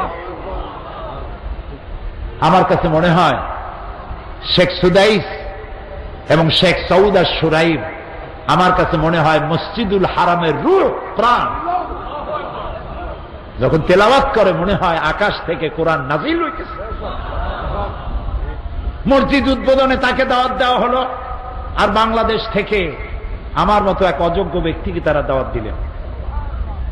জুমার নামাজ উদ্বোধন হবে, জুমা দিয়ে 25 থেকে 30 হাজার লোক জমা হয়ে গেছে। মসজিদ ভরা, মসজিদের ডান দিকে বাম দিকে হোয়াইট চ্যাপেল রোড, ফিলগেট স্ট্রিট ভর্তি, ডানে বামে পেছনে মানুষ ভরা। তিনি খুতবা দিতে দাঁড়াবেন এমন সময় মসজিদের ইমাম ও খতিব শেখ আব্দুল কাইয়ুম, বড় আলেম বাংলাদেশী, আল্লাহ তার প্রতিও রহম করুন, আমরা বলি আমিন। তিনি খুতবা দেন উর্দু, আরবি, ইংরেজি, বাংলা 4 ভাষায় খুতবা দেন। জবরদস্ত আলেম। তিনি বলছেন, শেখ, অন্তত 2 থেকে 2.5 হাজার মানুষ জায়গা পায় নাই সামনে দাঁড়ানো। এখন তারা করবে কি? এখন তো জুমা কোথাও পাবে না। তিনি বললেন, ফতোয়া হচ্ছে ইমামের পেছনে বা ডানে বামে দাঁড়াতে হবে। কিন্তু এমন পরিস্থিতি যদি কখনো হয় পেছনেও জায়গা নাই, ডানেও বামেও জায়গা নাই, তাহলে দাঁড়ায় দাঁড়ায় তামসা না দেখে ইমামের সামনে দাঁড়িয়েও নামাজ পড়লেও নামাজ হয়ে যাবে। সমস্ত নামাজ পড়ে মানুষেরা আনন্দ পেল, মজা পেল কাবা শরীফের ইমামের পেছনে। লন্ডনে যারা আছেন, সিলেটে বিভিন্ন মসজিদ করেছে তারা। এই মসজিদের সংখ্যা এখন লন্ডনে আজ থেকে 100 বছর পূর্বে মসজিদ ছিল মাত্র 1টি, আর এখন গ্রেট ব্রিটেনে মসজিদের সংখ্যা 8,000 ছাড়াই গেছে। তো ওইখানে যেমন ধনী মানুষ আছে, চট্টগ্রামেও সেরকম ধনী মানুষ আছে, আলহামদুলিল্লাহ। জেদ্দায় সৌদি আরবে মিসফালায় গেলেই হোটেল সাতকানিয়া ইন্টারন্যাশনাল, সুবহানাল্লাহ। জেদ্দায় যান, মক্কায় যান, আরাফাতে যান, মদিনায় যান, খালি সাতকানিয়ার জ্বালায় অস্থির। দুবাই, আবুধাবি, কাতার, আরব আমিরাত, চট্টগ্রাম দিয়ে ভরা, আলহামদুলিল্লাহ। তো ধনী মানুষরাই তো যাকাত দেয়। যাকাত কেমনে দিবে? যাকাত দেওয়ার জন্য আপনাদেরকে সিদ্ধান্ত নিতে হবে। আল আকরাব ও ফাল আকরাব, সর্বপ্রথম আপনার নিকটবর্তী আত্মীয় স্বজনকে দেবেন। সুবহানাল্লাহ। শুধু মায়েরা দেবেন না, বাবারে দিবেন না, স্ত্রী, মা বাপকে যাকাত দেওয়া জায়েজ নাই। এই যাকাত আপনি যখন দিবেন তখন একটু চিন্তা করেন যে আমার এবার যাকাতের টাকা হয়েছে 10 লাখ, এই টাকা দিয়ে আমার আত্মীয়দের মধ্যে এই কয়েকজন আত্মীয়কে এবার আমি প্রোভাইড করব। একজন গরিব যুবক, শিক্ষিত যুবককে একটা কম্পিউটার কিনে দিয়ে রাস্তায় বসায় দেন, সে ইনকাম করে পরবর্তী বছর আপনার কাছে আর যাকাত চাইতে আসবে না, ঠিক কিনা? একটা বিধবা রমণী, তাকে যদি একটা সেলাই মেশিন কিনে দেন যাকাতের টাকা দিয়ে, সে তার পেট বাঁচাবার জন্য দেহ ব্যবসার মতো নিকৃষ্ট জঘন্য কাজে তার যাওয়া লাগবে না। ঠিক নয় কি? সমাজ কল্যাণকে মানুষ ওইভাবে এরপরে যে আসতেছি আমি আপনার কাছে, এরপরে গরিব এতিম মিসকিন ছোট্ট মানুষ, বাপ নাই, পেটের জ্বালায় চুরি করে ডাকাতি করে, কচু গাছ কাটতে কাটতেই তো মানুষ খুন করা শেখে, নাকি বলেন? ঠিক না? সেই গরিব এতিম বাচ্চাকে জুতা পালিশের বাক্স কিনে দেন 200 টাকা দিয়া, পাহাড়তলি রেল স্টেশনে পাঠায় দেন, মানুষের জুতা পালিশ করবে, পয়সা কামাই করবে। চীনাবাদামের দোকান দিয়ে দেন, পানের খেলি বানাবার দোকান দিয়ে দেন জাকাতের টাকা দিয়া। বেকার অশিক্ষিত যুবককে 2টা হালের বলদ কিনে দেন। সমাজ থেকে চুরি বিদায় হবে, ডাকাত বিদায় হবে, সন্ত্রাস বিদায় হবে, পকেটমার বিদায় হবে। হবে না? হবে না? এই অর্থনীতি কার? সমাজ কল্যাণ পরিষদ। আমার ভাই, আমার বন্ধু মাওলানা শামসুদ্দিন সাহেব বললেন সমাজ কল্যাণ পরিষদ তো সেটাই করে। তাই আমি বলছি যে আমি আসতেছি আপনার কাছে, আপনাদের জাকাতের একটা অংশ ওখানে দিলে ওই কামটাই হবে যে কামটা আপনি করতে পারেন না। আলহামদুলিল্লাহ বলেন। প্রিয় ভাই সব, একটা গরিব মানুষের মুখে যদি হাসি ফুটাইতে পারেন, একটা নফল হজের সওয়াব পেয়ে যাবে। আমি প্রায় এই কথাটা বলি। সম্রাট শাহজাহান তাজমহল বানাইছিলেন ওই বাজারে, যেই বাজারে টাকায় 8 মণ চাউল পাওয়া যেত। টাকায় কয় মণ? 8 মণ চাউল 1 টাকায়। সব থেকে বেশি দুধ দেয় আধা মণ, 1 মণ। এরকম একটা গাভীর দাম 3 টাকার বেশি ছিল না। সেই বাজারে 20 বছর বসে 22,000 শ্রমিক কাজে লাগাইয়া ওই বাজারের 20 কোটি টাকা খরচ করে স্ত্রীর প্রেমে পড়ে তাজমহল তৈরি করেছিলেন। প্রিয় ভাই সব, এই তাজমহলের মূল্য ইসলামের কাছে, রসুলের কাছে, আর ইসলাম যিনি বানাইছেন সেই আল্লাহর কাছে ওই তাজমহলের ওই মূল্য নাই। একটি এতিম গরিব মিসকিন, একটি ছোট্ট বাচ্চা শীতে কাঁপতেছে, ক্ষুধায় কাঁদতেছে, ওর হাতে 1 মুঠো খাবার আর গায়ে ছোট্ট একটা নতুন গেঞ্জি বা চাদর পরিয়ে দিলে ওই বাচ্চাটি আনন্দে যে মুখে হাসি ফুটবে। 20 কোটি টাকার ব্যয় করে যে তাজমহল তৈরি করা হয়েছে, সেই তাজমহলের চাইতে এতিমের মুখের মিষ্টি হাসি আল্লাহর কাছে অনেক দাম। এটাই হচ্ছে ইসলাম। মানুষের দারিদ্রতা বিমোচনের জন্য আল্লাহ তাআলা এই ব্যবস্থা করেছেন। এখন যাকাতে টাকা কমে না, যাকাতে টাকা বাড়ে। ইয়ামহাকুহুল্লাহুর রিবা ওয়া ইউরবিস সাদাকাত। আল্লাহ তাআলা বলেছেন আমি সুদকে ধ্বংস করি, সুদকে ধ্বংস করি, আর সাদাকা যাকাতের মালকে আমি বৃদ্ধি করি। কার কথা? কার কথা? দেখুন তো, ইসলামী ব্যাংক আছে চট্টগ্রামে, আছে। আজকে অত্যন্ত শ্রদ্ধার সাথে স্মরণ করি ইসলামী ব্যাংকের প্রথম ব্যক্তি আলহাজ আব্দুর রাজ্জাক লস্কর। আল্লাহ যেন জান্নাতুল ফেরদাউসের মেহমান বানায় না। এই উদ্যোগ যারা প্রথমে নিয়েছিলেন অনেকেই তাদের মধ্যে বেঁচে নাই। ইসলামী ব্যাংক বিশ্ব ব্যাংকের দৃষ্টিতে পৃথিবীর শ্রেষ্ঠ ব্যাংক। আলহামদুলিল্লাহ বলো। সুদী ব্যাংকগুলো আমাদের বড় বড় ব্যাংক আছে, আর ইসলামী ব্যাংকও আছে। সুদী ব্যাংকে বরকত নাই, ইসলামী ব্যাংকে বরকতের ঠেলা দেখছেন। কত কাজ তারা করছে। ইসলামী ব্যাংক হাসপাতাল, ইসলামী ব্যাংক কলেজ, ইসলামী ব্যাংকের ফাউন্ডেশন, ইসলামী ব্যাংকের টাকা দিয়ে মেধাবী গরিব ছাত্রদের সাহায্য দেওয়া, ডিজাস্টার যখন জলোচ্ছ্বাস আর ভূমিকম্প হয় এবং ঘূর্ণিঝড় হয় তখন মানুষের সাহায্যে কোটি কোটি টাকা নিয়ে ইসলামী ব্যাংক ঝাঁপাইয়া পড়ে। বিশ্ব ব্যাংকের দৃষ্টিতে ইসলামী ব্যাংক পৃথিবীর সেরা ব্যাংক। কারণ কি? কারণ হালালে বরকত হয়, হারামে বরকত হয় না। চট্টগ্রামের কুত্তা আছে না? কুত্তা, এক একটি কুত্তা প্রতি বছর বাচ্চা দেয় কয়টা? তাও হিসাব রাখেন না, কয়টা দেয় বাচ্চা? 5টা, 7টা, 8টা। কারণ ওর তো আর ফ্যামিলি প্ল্যানিং এর ব্যবস্থা নেই, জনমের মতো বাচ্চা হয়। হ্যাঁ, কমপক্ষে 500। সব কুত্তা যদি বাঁচত, কুত্তার জ্বালায় চট্টগ্রামে হাঁটতে পারতেন? যেমন জন্মের মতো হয় ওই রকম জন্মের মতো মরে। গাবিতে বাছুর দেয় কয়টা বছরে? কয়টা? আর চিরগঙ্গে মানুষেরা যা গরুর গোশত খাইতে পছন্দ করে, জন্মের খাওয়া।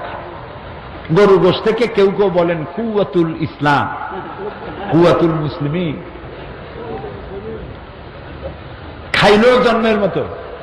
এখন আপনি দেখুন তো, বাচ্চা দিল একটা, কুত্তায় দিল 7টা। কুত্তা বেশি না গরু বেশি? গরু বেশি। কারণ গরু হালাল তাই বরকত, কুত্তা হারাম তাই বরকত নাই। আল্লাহ রাব্বুল আলামিন বলেন, আমি সুদকে ধ্বংস করি আর যাকাতকে আমি বৃদ্ধি করি, যাকাতের মালকে বৃদ্ধি করি। সুবহানাল্লাহ। এই সম্পদ যারা জমা করে রাখে, আমার মা বোনেরা, মা বোনেরা আসছে না? বহু। আগামীকাল মা বোনদের ব্যাপারে বলবো। এবার আমরা আলাদাভাবে মা বোনদের জন্য ব্যবস্থা করতে পারি নাই বিশেষ কোনো কারণে, তাদের জন্য কথা বলবো ইনশাআল্লাহ। বলি ইনশাআল্লাহ। মা বোনদের কাছে অনেক সোনা আছে, স্বর্ণ, গোল্ড, সারা বছর সিন্ধুকের মধ্যে পড়ে থাকে। কবে কার বিয়ে হবে সেই সময় একটু পড়ল। যে বেচারা কিনে দিল সেই স্বামীরেও একদিন সাজে গুজে দেখাইল না। অবশ্য চট্টগ্রামে এরকম মেয়ে লোক আছে বলে আমি মনে করি না। স্বামী বেচারা এত কষ্ট করিয়া এত সুন্দর সুন্দর শাড়ি দিল, সোনা জানা দিল, তারে দেখাইল না। তারই না দেখাবেন। রাসূলুল্লাহ বলেছেন, ওই মেয়ে লোক, ওই স্ত্রী সব থেকে ভালো যারে দেখলে তার স্বামীর চোখ ঠান্ডা হয়ে যায়। রাসূলুল্লাহ বলেছেন, সেজে গুজে থাকো, স্বামীকে হাসি মুখে বরণ করো, সংসারে শান্তি হবে। স্বামী আর স্ত্রী দুজনে প্রেম ভরে একজনে আর একজনের হাত যখন ধারণ করে, রাসূলুল্লাহ বলেছেন উভয়ের সগীরা গুনাহকে আল্লাহ তাআলা মাফ করে দেন। আগামীকাল বলবো সেসব কথা। কত শাড়ি আপনার ঘরে, এমন এমন শাড়িও আছে যা আপনার পরাও হয় না কখনো। সোনাগুলো পড়ে আছে, ব্যবহারও করেন না। সমস্যাটা কি হবে জানেন? আল্লাহ রাব্বুল আলামিন বলেন, ওয়াল্লাযীনা ইয়াকনিজুনা আয-যাহাবা ওয়াল ফিদ্দাতা ওয়া লা ইউনফিকুনাহা ফী সাবিলিল্লাহ ফাবাশশিরহুম বিআযাবিন আলীম। যারা নাকি স্বর্ণ রৌপ্য সঞ্চয় করল, আমার রাস্তায় খরচ করল না, ফাবাশশিরহুম বিআযাবিন আলীম, তাদেরকে জাহান্নামের কঠিন শাস্তির সুসংবাদ দাও। সুবহানাল্লাহ কইলেন, কি আশ্চর্য কথা! এই জাগা মতো কথা কইয়েন। আল্লাহ কইল জাহান্নামের কথা, আপনি কোন সুবহানাল্লাহ, আপনি কোন নাউযুবিল্লাহ। এটি কায়দা দেখুন। আল্লাহ বললেন ফাবাশশিরহুম, ওদেরকে জাহান্নামের কঠিন পীড়াদায়ক শাস্তির শুভ সংবাদ দাও। শাস্তির কি শুভ সংবাদ হয়? হয়। আল্লাহ এটা বললেন কেন? এটাও জানাবেন। একটা ছোট্ট দৃষ্টান্ত দিলেই বুঝবেন। কারো কারো দুষ্ট ছেলে আছে, আছে না দুষ্ট ছেলে? এত দুষ্টু। সম্রাট আকবরের ছিল নবরত্ন। নবরত্নের একজন ছিল কি যেন নাম, আমি এখন ভুলে গেলাম। হ্যাঁ হ্যাঁ, বীরবল। আপনারও আল্লাহ বীর বানাই দিন। বীরবল না, বীরবল। আকবর তারা আসতে বলছে, কিন্তু সেই সময় থেকে প্রায় 2 ঘন্টা দেরি করে আসছে। সম্রাট রাগ হয়ে গেছে, এই বীরবল এত দেরি করে আসলে কেন?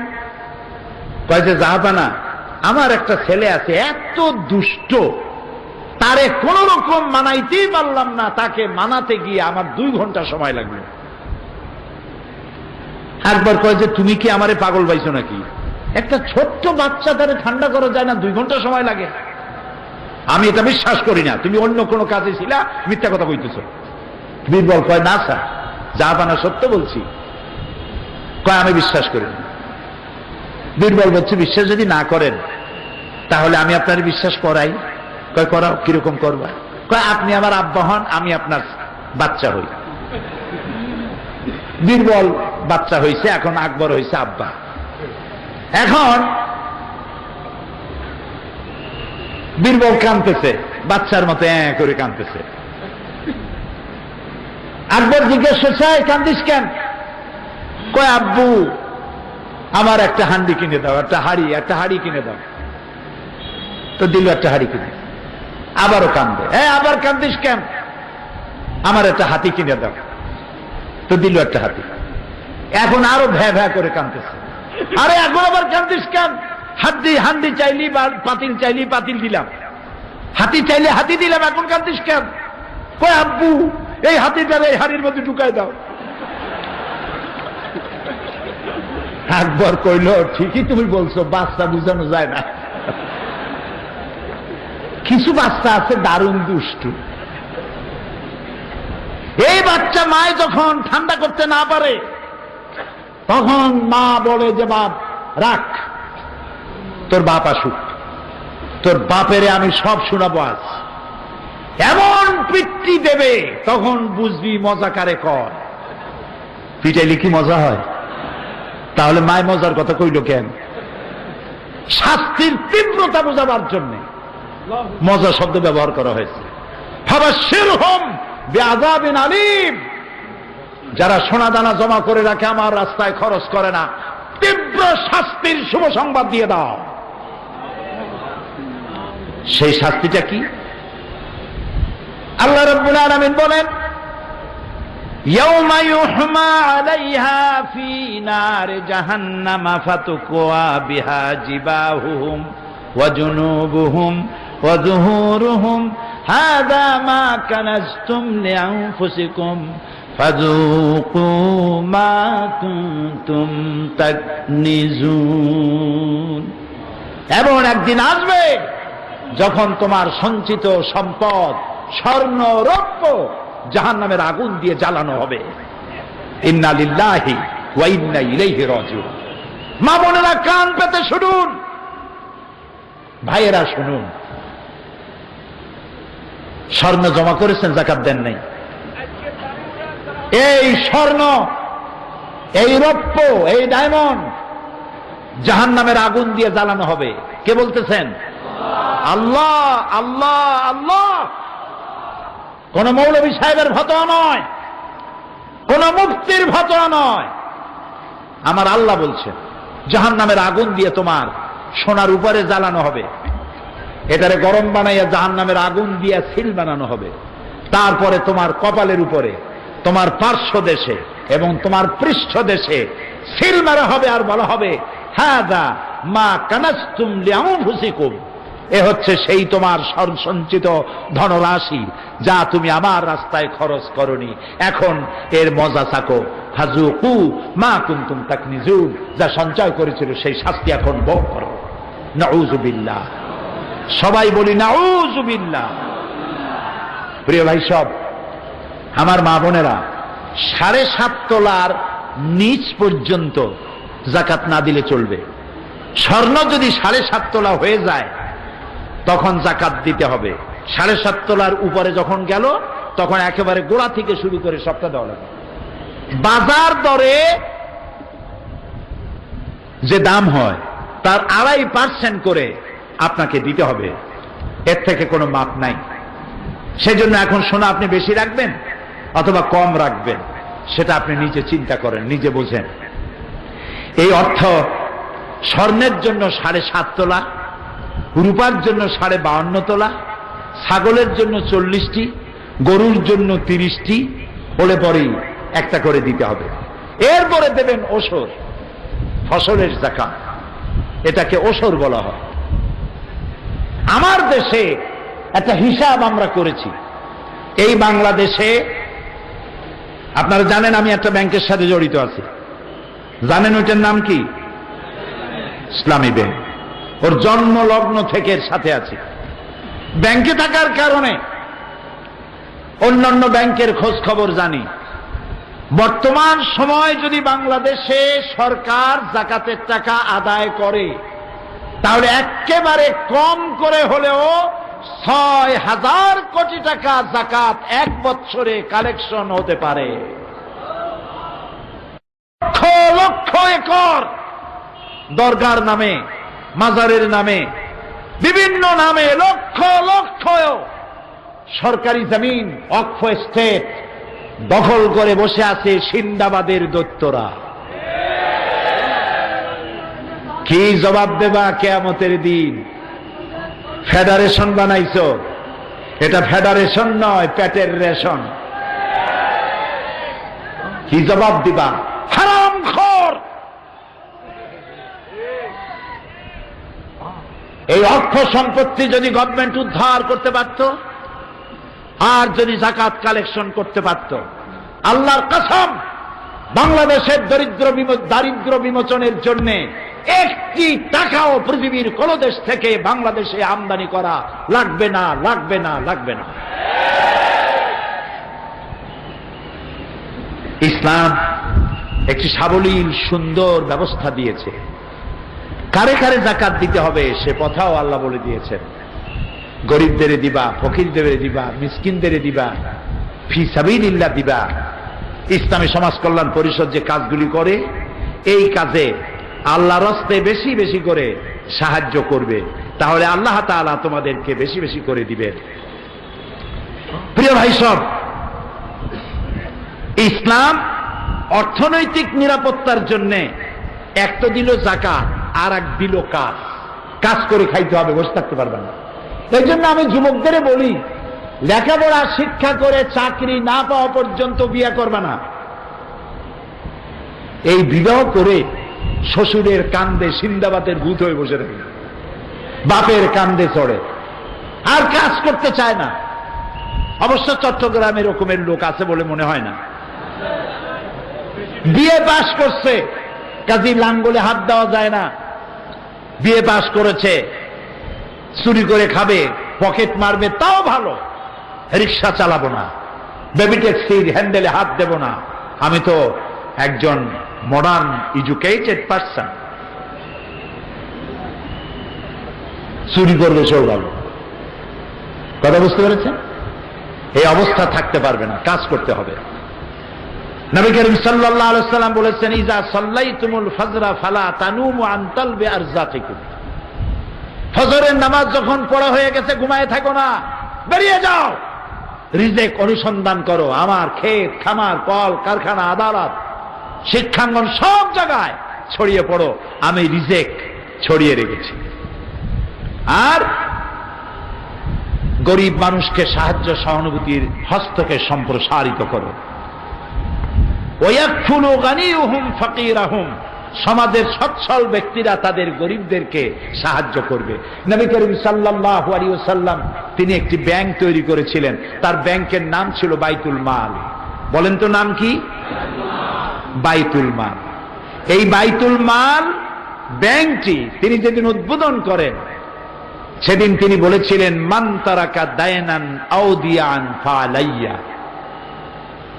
আমার রাষ্ট্রের ভেতরে কোন ঋণগ্রস্ত ব্যক্তি ঋণ পরিশোধ করার আগে যদি সে মারা যায় আর ঋণ পরিশোধের কোনো অর্থ যদি তার না থাকে, তাহলে ওই ব্যক্তির, ঋণগ্রস্ত ব্যক্তির ঋণ পরিশোধ আর তার এতিম বাচ্চাগুলির দায়িত্ব আমি নবী মুহাম্মদ রাসূলুল্লাহ সাল্লাল্লাহু আলাইহি ওয়াসাল্লাম আমার কাঁধের উপরে উঠায়া নিলাম।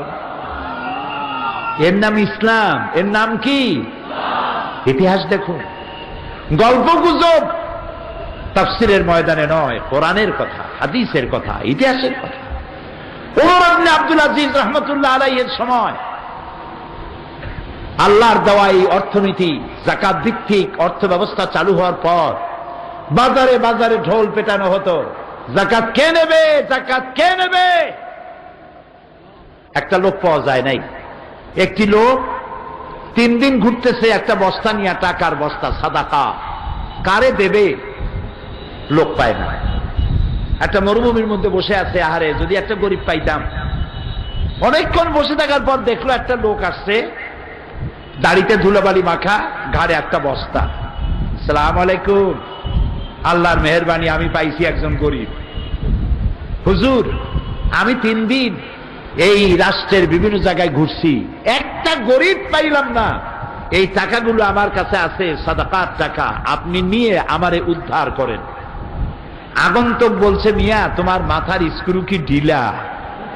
তুমি কি মনে করো আমার এই বস্তার মধ্যে বেতরা খাতা বা ছেঁড়া খাতা? এই বস্তার ভিতরে তোমার থেকে বেশি টাকা। তুমি ঘুরতেছো 3 দিন, আমি ঘুরতেছি 7 দিন, একটা গরিব পাই নাই। এর নাম ইসলাম। এর নাম কি? ইসলাম। প্রিয় ভাই সব, এই যাকাত, যাকাতের মধ্যে যারা নাকি যাকাত এবং নামাজের মধ্যে পার্থক্য সৃষ্টি করবে, নামাজ পড়বে যাকাত দিবে না, আবু বকর রাদিয়াল্লাহু তাআলা আনহু বলছেন, ওয়াল্লাহি আমি কাফেরদের বিরুদ্ধে যুদ্ধ করা যেমন ফরজ মনে করি, তেমনি করে এদের বিরুদ্ধে যুদ্ধ ঘোষণা করব যারা নামাজ পড়লে যাকাত দিবে না।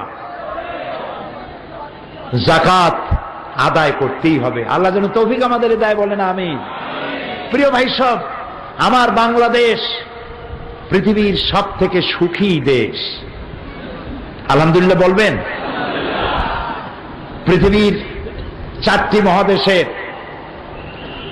4টি মহাদেশের প্রায় 50টিরও বেশি দেশ আল্লাহ আমারে দেখাইছে।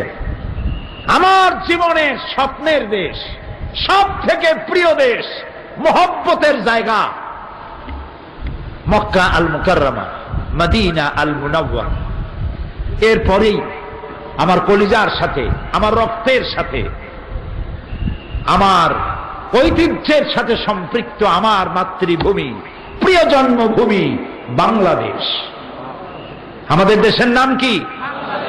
জোরে কন না, আরো জোরে বলেন। এ দেশটি 9 মাসের মুক্তিযুদ্ধের মধ্য দিয়ে আল্লাহ তাআলা আমাদেরকে উপহার দিয়েছেন, আলহামদুলিল্লাহ। এ দেশটি গরিব নয়, এ দেশটি গরিব নয়। এই বাংলাদেশ অফুরন্ত সম্পদ আল্লাহ দান করেছেন। আমি হিসাব দেই, আমাদেরকে যারা গরিব বলে এটা আসলে সঠিক না। আমরা হিসাব জানি না, আমাদেরকে বোকা বানাইয়া বেকুব বানাতে চায়। এই বাংলাদেশ, এর আবাদযোগ্য জমির পরিমাণ আছে 2,40,00,000 একর। 2,40,00,000 একর জমি। বিজ্ঞানসম্মত চাষাবাদ জানি না বলেই ফসল উৎপাদন হয় না। শিক্ষিত লোকেরা তো চাষে আসে না। চাষ করে কারা? কৃষক, এবং লেখাপড়া জানে কম। এক জার্মান, সে নাকি শুনেছিল বাংলাদেশ নাকি সোনার বাংলা। তো সোনার বাংলাটা কেমন দেখতে এলো, দেখতে এসে মাসখানেক থেকে ফিরে গেল। দেশে গিয়ে রিপোর্ট করলো বাংলাদেশ সত্যিই সোনা, কিন্তু চাষ হয় 3টা গরু দিয়া। সামনের 2টাও গরু, পিছনেরটাও গরু। মন্তব্য আমার না, মন্তব্য একজন জার্মান। কারণ তিনি বলতে চেয়েছেন সামনের 2টা তো গরু, পিছনে যে আছে গরুটারে চালায়। এত সুন্দর মাটি, এই মাটিতে বিজ্ঞানসম্মতভাবে ফসল কেমনে উৎপাদন করা যায় ওই জ্ঞান তার কাছে নাই। আমার দেশ মানুষ বেড়েছে, খেতে দেওয়ার মালিক কে? ফসল কি কমছে না বাড়ছে? কমছে না বাড়ছে? সুবহানাল্লাহ বলেন না? খালি কয় দ্রব্য মূল্য বাড়ছে, দ্রব্য মূল্য গেছি শেষ শেষ। আচ্ছা, দ্রব্য মূল্য শুধু কি বাংলাদেশে বাড়ছে না আশেপাশে দেশেও বাড়ছে? শ্রীলঙ্কা, মালদ্বীপ, নেপাল, ভুটান, সিকিম, ওদের সাথে তুলনা করুন তো। দ্রব্য মূল্য বেড়েছে, আমি আপনার সাথে একমত, কিন্তু আমাকে বলতে হবে দ্রব্য মূল্যের কারণে ফটিকছড়ি, সাতকানিয়া, পটিয়া, চকবাজার, কক্সবাজার, চট্টগ্রাম, হালিশহর, আনোয়ারা, বাঁশখালী, মশখালীতে না খেয়ে মরেছে কয়জন? সুতরাং মিথ্যা কথা বলে কোনো লাভ নাই। দ্রব্যমূল্য বেড়েছে, কিন্তু মানুষের ক্রয় ক্ষমতাও আল্লাহর মেহেরবানি বেড়ে গেছে, ঠিক না? আল্লাহ রাব্বুল আলামিন বিভিন্ন ভাবে জনগণের কাছে খাবার পৌঁছাবার ব্যবস্থা করেছেন, নানান ভাবে ক্রয় ক্ষমতাও বেড়ে গেছে। তা আমাদের এই জমিনটা 2,40,00,000 একর আছে, জমিন চাষযোগ্য, অনেক জমি পড়ে আছে। এক একজনের বাড়ি বানায়া গুলশানের মতো জায়গায় 1 বিঘার উপরে বাড়ি, 2 বিঘার উপরে বাড়ি, খালি জায়গা পড়ে আছে। অথচ অ্যাপার্টমেন্ট করে দিলে হাজার হাজার লোক, শত শত লোক বাস করতে পারত, গভর্নমেন্টের ইনকাম হইতো। এই কথা বলি কি আমি আন্দাজে বলি না, ঠিক কথা বলি, ঠিক কিনা? এই চট্টগ্রাম শহরেও অনেক বাড়ি আছে, বিল্ডিং একটা বানায়া সামনে বিশাল লন, সুইমিং পুল, বাচ্চাদের খেলাধুলার জায়গা পড়ে আছে, অথচ কত দাম এই জমির। রাসূলুল্লাহ বলেছেন, জমি রাখার অধিকার নাই ওই ব্যক্তি যে জমিন খালি ফেলে রাখে, কাজে লাগায় না। অধিকার নাই জমিন রাখা। ওমর রাদিয়াল্লাহু তাআলা আনহুর সময় হযরত বিলাল রাদিয়াল্লাহু তাআলা আনহুকে খবর দিয়ে হযরত ওমর বলেছিলেন, রাসূলুল্লাহর জামানায় লাখেরাজ 1 খণ্ড জমিন তুমি পেয়েছিলে, আমার কাছে খবর এসেছে জমিন তুমি ফেলে রেখেছো, যদি চাষ না করো জমিন গভর্নমেন্ট বাজেয়াপ্ত করে নেবে। তো আমার জমিন পড়ে আছে, আমরা কাজ করছি না। আমাদের রয়েছে বনজ সম্পদ, বনজ সম্পদ আছে 32,53,860 একর জুড়ে। আপনি কি লক্ষ্য করেছেন এই বন আল্লাহ কোথায় বানাইছেন? সমুদ্রের উপকূল দিয়ে। ম্যানগ্রোভ ফরেস্ট এরিয়া আল্লাহ তাআলা বানিয়েছেন সাতক্ষীরা, বরগুনা, পটুয়াখালী, বরিশাল, নোয়াখালী, বাগেরহাট, এইসব এলাকা দিয়া এবং উপকূল এলাকা দিয়া সুন্দরবন বানাইছেন। কারণ কি? কারণ হলো আল্লাহ তো বিনা কারণে কোনো কাম করেন না। বঙ্গোপসাগর হচ্ছে সাইক্লোন জোন, বছরের যে কোনো সময় এখানে সাইক্লোন সৃষ্টি হয়। এই সাইক্লোনের ধাক্কা 280 মাইল, 500 মাইল, 1000 কিলোমিটার বেগে সাইক্লোন আসতেছে।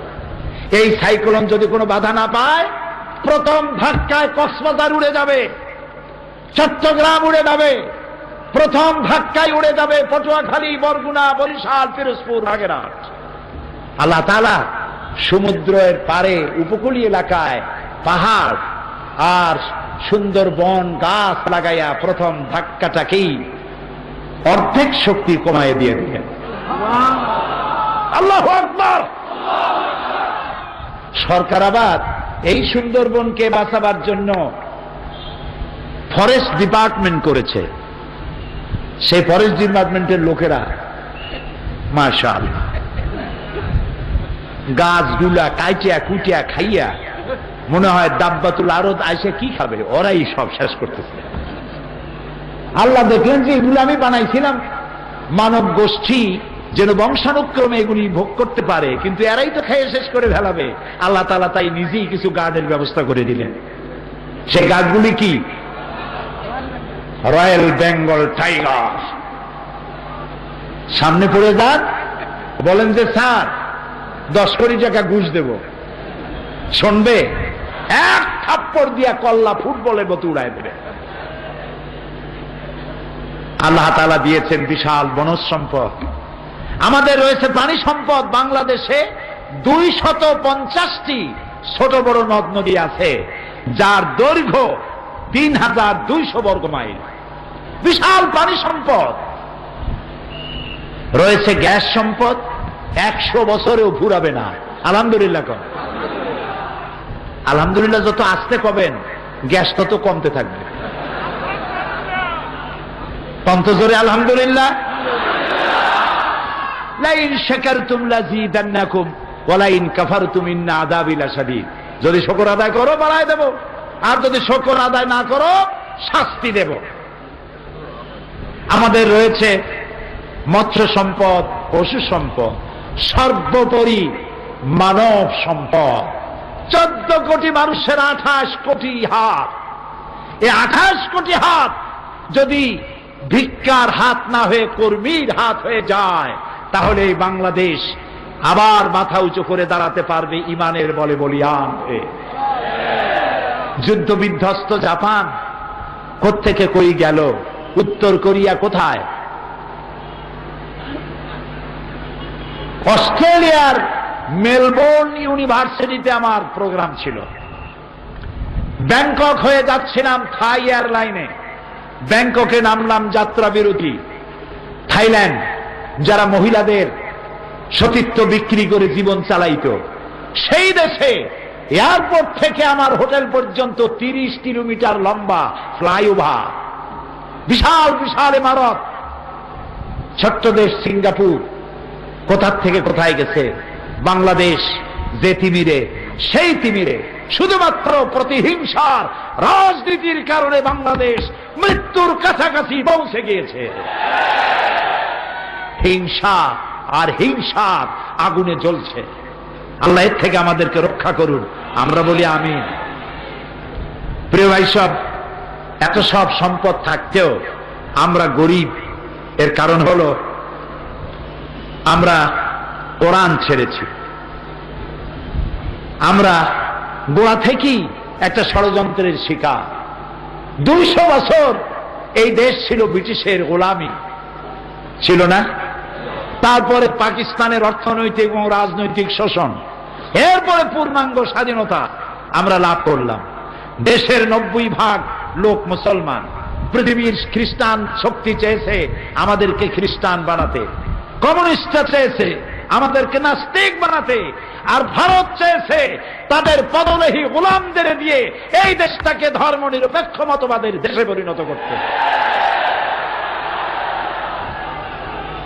সুতরাং আমি আপনাদের সামনে আজকে ইসলামের সৌন্দর্য বর্ণনা করতে এসেছি। ইসলামের সৌন্দর্য বয়ান করলাম। এর থেকে ইসলামের সৌন্দর্য, এর থেকে সুন্দর ব্যবস্থাপনা পৃথিবীতে আর নাই। বলি সুবহানাল্লাহ। সবাই খাইয়া বাসুক, পরে বাসুক।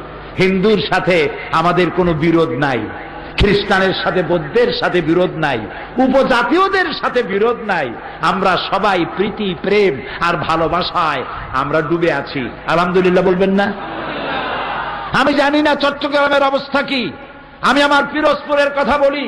আমার এলাকার কোন মুসলমান যদি অসুস্থ হয়, প্রতিবেশী হিন্দু ফল মূল নিয়ে আমাদেরকে দেখতে আসে। আমার দেশে যখন ঈদ হয়, হিন্দুরা তখন আমাদের ঈদের সিমাই, পায়াস, সিন্নির সাথে শরীক হয়। তাদের পূজার দিনে আমাদের যুবক ছেলেমেয়েরা সেসব পূজা আশ্রা দেখতে যায়। এই ধরনের শান্তিপূর্ণ দেশ পৃথিবীতে কোথাও আছে? আছে নাকি? তারপরেও এক শ্রেণীর লোকেরা ক্ষমতা হারাবার উন্মাদনায় দেশে এবং বিদেশে সর্বত্র বলে বেড়াচ্ছে বাংলাদেশে নাকি হিন্দু বৌদ্ধ সব শেষ, মাইয়া পিটাইয়া সব ভারতে পাঠায় দিছে। এ কথাটা কি ঠিক? এটা কি সত্য? লানাতুল্লাহি আলাল কাযিবিন। মিথ্যাবাদীদের উপরে আল্লাহর অভিসম্পাত হোক।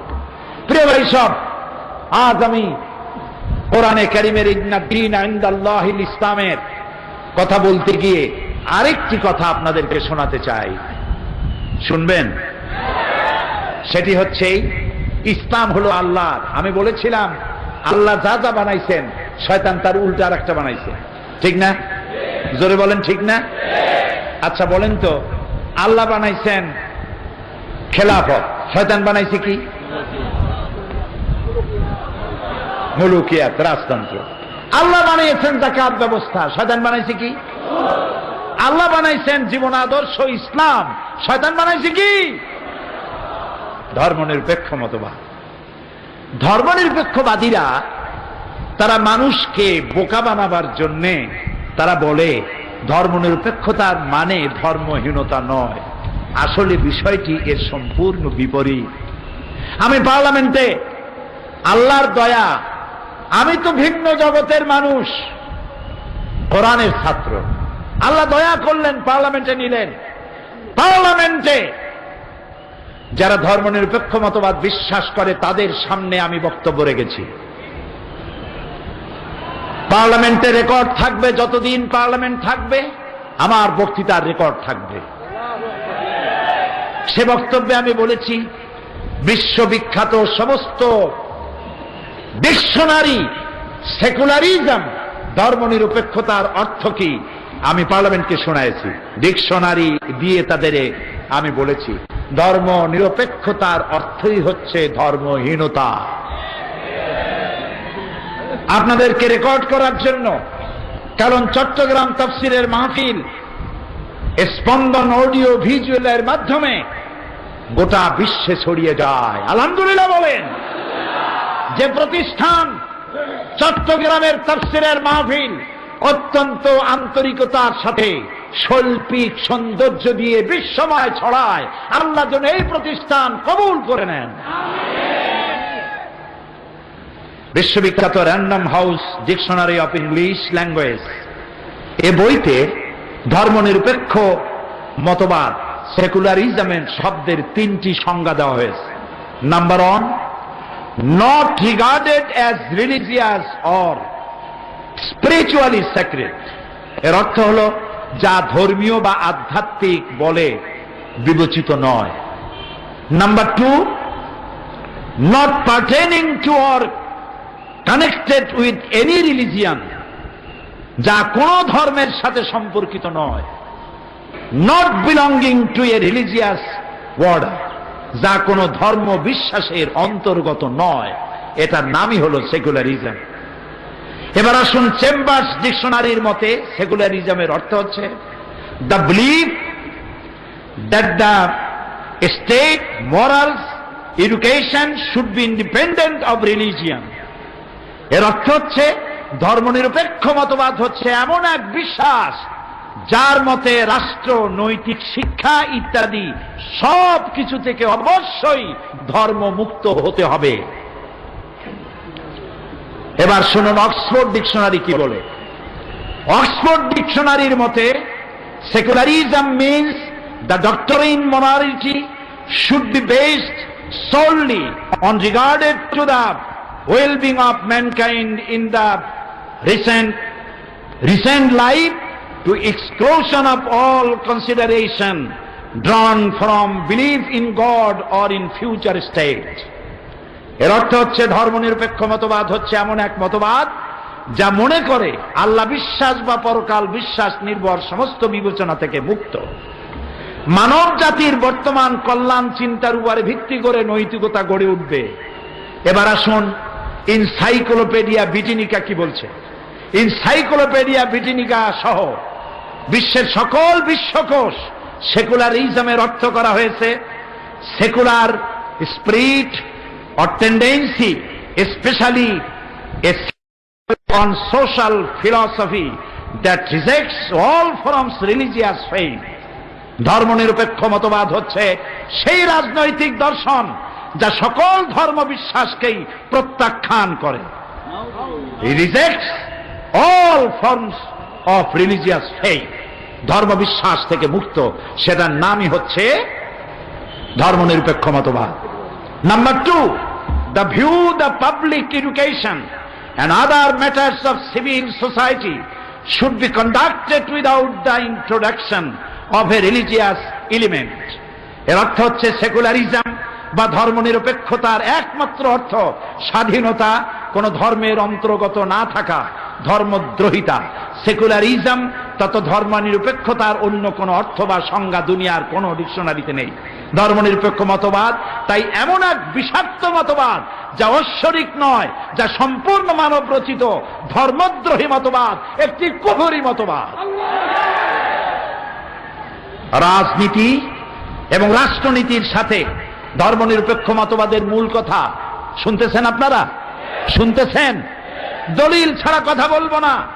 ধর্মনিরপেক্ষ মতবাদের মূল কথা, এক, রাষ্ট্র রাজনীতির সাথে ধর্ম সংযুক্ত থাকবে না। দুই, ধর্ম থাকবে ব্যক্তির একান্ত ব্যক্তিগত জীবনে সীমাবদ্ধ। তিন, রাষ্ট্রের নীতি নির্ধারণ ও রাষ্ট্র পরিচালনায় কোনোভাবেই ধর্মকে বিবেচনা করা হবে না। চার, মুসলিম বিশ্বে ধর্মনিরপেক্ষতা মানে ইসলাম মুক্ত শাসন। ইসলামকে ব্যক্তির জীবনে সীমাবদ্ধ রেখে রাষ্ট্র পরিচালনা করতে হবে। পাঁচ, ধর্মনিরপেক্ষতা মানে হচ্ছে রাষ্ট্র, রাজনীতি, অর্থনীতি তথা সমাজ ও রাষ্ট্র সম্পর্কিত সকল কিছু থেকে ধর্মহীন তথা ইসলাম থেকে মুক্ত করা। তাই ধর্মনিরপেক্ষ মতবাদ মুসলিম বিশ্বের জন্য এক মারাত্মক অভিশাপ। এটি আল্লাহর গজব। ধর্মনিরপেক্ষ মতবাদীরা গত 22শে ডিসেম্বর পল্টন ময়দানে 23 দফার মধ্যে তারা বলেছেন, একটি দফা হলো তারা ক্ষমতায় যেতে পারলে সংবিধানের 5ম সংশোধনী বাতিল ঘোষণা করবেন। সংবিধানের 5ম সংশোধনী কি? সংবিধানের 5ম সংশোধনী হচ্ছে, ওখানে লেখা ছিল ধর্মনিরপেক্ষ মতবাদ। এই জাতির মহান স্বাধীনতার মহান ঘোষক শহীদ প্রেসিডেন্ট জিয়াউর রহমান ধর্মনিরপেক্ষ মতবাদকে বাদ দিয়ে সেখানে তিনি লিখেছিলেন, রাষ্ট্রের সমস্ত কাজ হবে আল্লাহর উপর ঈমান এবং অবিচল আস্থার উপরে ভিত্তি করে। আল্লাহ শহীদ প্রেসিডেন্ট জিয়াউর রহমানকে জান্নাতুল ফেরদাউসের মেহমান বানিয়ে নি। ধর্মনিরপেক্ষবাদীরা ক্ষমতায় যেতে পারলে সংবিধানের 5ম সংশোধনী বাতিল করবে। তার অর্থ দাঁড়াবে সংবিধানের শিরোনাম থেকে বিসমিল্লাহ মুছে ফেলে দেবে। তার অর্থ হলো স্পিকারের মাথার উপর থেকে বিসমিল্লাহ মুছে ফেলে দেবে, মাদ্রাসাগুলি বন্ধ করে দেবে, আলেম ওলামাদেরকে গ্রেফতার করে জেলখানাগুলি ভরে দেবে। সুতরাং সমস্ত মুসলমানদেরকে ধর্মনিরপেক্ষ মতবাদের বিরুদ্ধে সোচ্চার হতে হবে, ঐক্যবদ্ধ হতে হবে।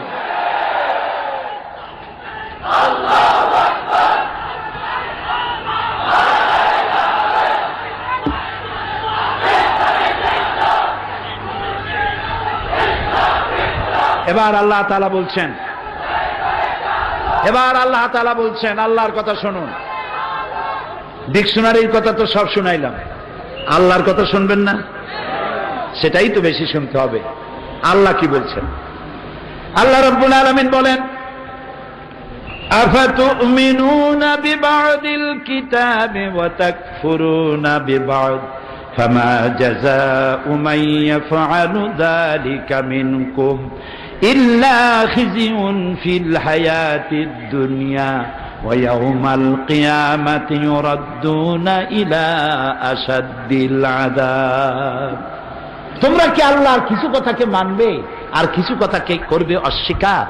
ধর্মনিরপেক্ষ মতবাদীরা নামাজ মানে, রোজা মানে, হজ মানে, যাকাত মানে, কিন্তু কোরআনের বিচার মানে না, কোরআনের অর্থনীতি মানে না, কোরআনের রাজনীতি মানে না, কোরআনের সমাজনীতি মানে না, রাসূলুল্লাহর রাজনীতি মানে না, ধর্ম আর রাজনীতি আলাদা করে। সেই জন্য আল্লাহ বলে যে তোমরা কোরআনের কিছু কথাকে করবে বিশ্বাস আর কিছুকে করবে অস্বীকার। এই কাজটি যদি তোমরা করো, এরকম আচরণ যদি আমার কোরআনের সাথে তোমরা করো দুনিয়ায়, তাহলে তোমাদেরকে লাঞ্ছনার জীবন দেওয়া হবে আর কিয়ামতে কঠিন শাস্তি জাহান্নামে নিক্ষেপ করা হবে। প্রিয় ভাই সব, আল্লাহ তাআলা আমাদের সকলকে এই জিনিসগুলি বোঝার তৌফিক দিন। অন্ধভাবে কোন নেতার পেছনে দৌড়াবার চাইতে সুইসাইড করা, আত্মহত্যা করার শামিল। অন্ধের মতো না দৌড়াই, আমি যেন কোরআনের জ্ঞান দিয়ে সমৃদ্ধ হয়ে আল্লাহর পথে দৌড়াতে পারি। আল্লাহ যেন সেই তৌফিক দান করে দেন। আজ আর নয়, ইসলামের সৌন্দর্যের বাকি কথা বলবো আগামীকাল ইনশাআল্লাহ। এখন হবে মোনাজাত। কয়জন? আজকে দুইজন ইসলাম কবুল করার জন্য এসছেন, একজন মহিলা এবং একজন পুরুষ। পুরুষের নাম বিজরাজ মজুমদার, পিতা মৃত দিলীপ মজুমদার, ধর্ম হিন্দু, বাড়ি হলো সুনামগঞ্জ, থাকে দেওয়ানবাজার চট্টগ্রাম। মহিলা প্যান্ডেল অবস্থান করছেন কৃষ্ণা ভট্টাচার্য, স্বামীর নাম সজল চক্রবর্তী, ধর্ম হিন্দু, বাড়ি পদুয়া চট্টগ্রাম। পুরুষটি তার নাম পছন্দ করেছে মোহাম্মদ রাজু মজুমদার, আর মহিলা তিনি পছন্দ করেছেন নাম আয়েশা বেগম। কোথায় তারা? মহিলা আছেন প্যান্ডেলে, আর এই যুবক ছেলেটি বয়স তার 22 বছর, নাম পছন্দ করেছে মোহাম্মদ। তুমি পড়ো লা ইলাহা। আমাদের যে মা ইসলাম কবুল করতেছেন এসেছেন কৃষ্ণা ভট্টাচার্য, বর্তমান নাম আয়েশা, আপনি পড়ুন লা ইলাহা ইল্লাল্লাহু মুহাম্মাদুর রাসূলুল্লাহ। আল্লাহ ছাড়া কোন ইলাহ নাই, মাবুদ নাই, মুহাম্মদ সাল্লাল্লাহু আলাইহি ওয়াসাল্লাম আল্লাহ রাসূল। আশহাদু আন লা ইলাহা ইল্লাল্লাহু ওয়াহদাহু লা শারীকা লাহু ওয়া আশহাদু আন্না মুহাম্মাদান আবদুহু ওয়া রাসূলুহু। আমি সাক্ষ্য দিচ্ছি আল্লাহ ছাড়া কোনো ইলাহ নাই, মাবুদ নাই, উপাস্য নাই, তিনি এক, তিনি একক, তিনি নিরঙ্কুশ, তার কোনো অংশীদার নাই। আমি আরো সাক্ষ্য দিচ্ছি মুহাম্মদ সাল্লাল্লাহু আলাইহি ওয়াসাল্লাম আল্লাহর বান্দা এবং তার প্রেরিত রাসূল। আসসালামু আলাইকুম। বস। এখন মুনাজাত হবে, মুনাজাতের পরে আজান হবে, বা জামাত এশার নামাজ হবে। প্রতিদিনের মতো আজকেও বলতে চাই, যাওয়ার সময় প্রত্যেক খামের সাথে রয়েছে কি? চাদর বা ড্রাম। কালকে টাকা আনতে বলছিলাম, মনে আছে না? টাকা পয়সা দিয়ে যাবেন, যাতে করে সমাজ কল্যাণ বিশাল কাজ করতেছে। আলহামদুলিল্লাহ। একটি প্রাইমারি স্কুল থেকে শুরু করে সমাজ কল্যাণ আন্তর্জাতিক বিশ্ববিদ্যালয় পর্যন্ত পৌঁছে গেছে কোরআনের বরকতে। সুবহানাল্লাহ। আলহামদুলিল্লাহ বলে। হসপিটাল আছে, মাদ্রাসা আছে, ভোকেশনাল ইনস্টিটিউট আছে, দারিদ্র বিমোচনের পরিকল্পনা আছে। আল্লাহ সমাজ কল্যাণকে কবুল করুন, আমরা বলি আমিন। আজকে মক্কা শরীফ থেকে, কুয়েত, কাতার থেকে, লন্ডন থেকে, আমেরিকা থেকে কয়েকটি টেলিফোন এসছে আমার কাছে দোয়া চাওয়ার জন্য। এখানে মাহফিল ডিসেম্বরে হয় নাই বলে কত মানুষ যে কাঁদছে টেলিফোনে জানতে চেষ্টা করেছে। সারা দুনিয়ায় বাংলাদেশি মুসলমানেরা যে যেখানে আছে, চট্টগ্রামের তাফসীর মাহফিলের সাথে তাদের কলিকাটা লাগানো থাকে। তাদের জন্য দোয়া করব। সারা বিশ্বের ইসলামী আন্দোলনের অন্যতম পুরোধা, আমাদের মুরব্বী, ইসলামী আন্দোলনের নেতা অধ্যাপক গোলাম আজম, আল্লাহ তাআলা তাকে হায়াতে তাইয়্যিবা, সেহাতে কুল্লিয়া দান করুন। তিনি যেমন সহজ করে বলতে পারেন, তেমন সহজ করে লিখতেও পারেন। আলহামদুলিল্লাহ। পরিপূর্ণ জীবন বিধান হিসেবে ইসলামের সহজ পরিচয়, এ বইটি তার লেখা। এত সহজে ইসলাম বোঝা, এর আগে এই বইটি পড়ার আগে আমি বুঝতে পারি নাই ইসলাম এত সহজে বোঝানো যায়। খুবই কম দাম, আপনারা যাওয়ার সময় বইটি নিয়ে যাবেন। এরপরে বর্তমান সময়টা আমাদেরকে সন্ত্রাসী আর জঙ্গিবাদ বলে মুসলমানদেরকে গালি দেওয়া হচ্ছে। এই বইটি আমার লেখা, এটি ইংরেজি হচ্ছে ইউরোপ আমেরিকায় ছড়িয়ে দেওয়ার জন্য। আমাদের বদনামের জবাব। সন্ত্রাসের সাথে, জঙ্গিবাদের সাথে ইসলামের কোনো সম্পর্ক নাই। সেই জন্য সন্ত্রাস ও জঙ্গিবাদ দমন ইসলাম বইটি আমারই লেখা। এটি মাত্র 20 টাকায় বিক্রি হয়। আপনারা নিয়ে যাবেন, যে যত পারেন শিক্ষিত লোকেরা সকলে নেওয়ার চেষ্টা করুন। আর বর্তমান বিশ্বের শ্রেষ্ঠ তাফসীর, বিজ্ঞান ভিত্তিক সব তাফসীরকে আমি শ্রদ্ধা করি, সম্মান করি, কিন্তু বর্তমান যুগের শ্রেষ্ঠ বিজ্ঞান ভিত্তিক তাফসীর তাফহিমুল কোরআন। বলেন তো নাম কি? মাত্র 19 খণ্ড, দাম একেবারেই আপনার ক্রয় ক্ষমতার ভেতরে। আমি আশা করব প্রত্যেক মুসলমান নরনারীর ঘরে ঘরে তাফহিমুল কোরআন পৌঁছে যায়।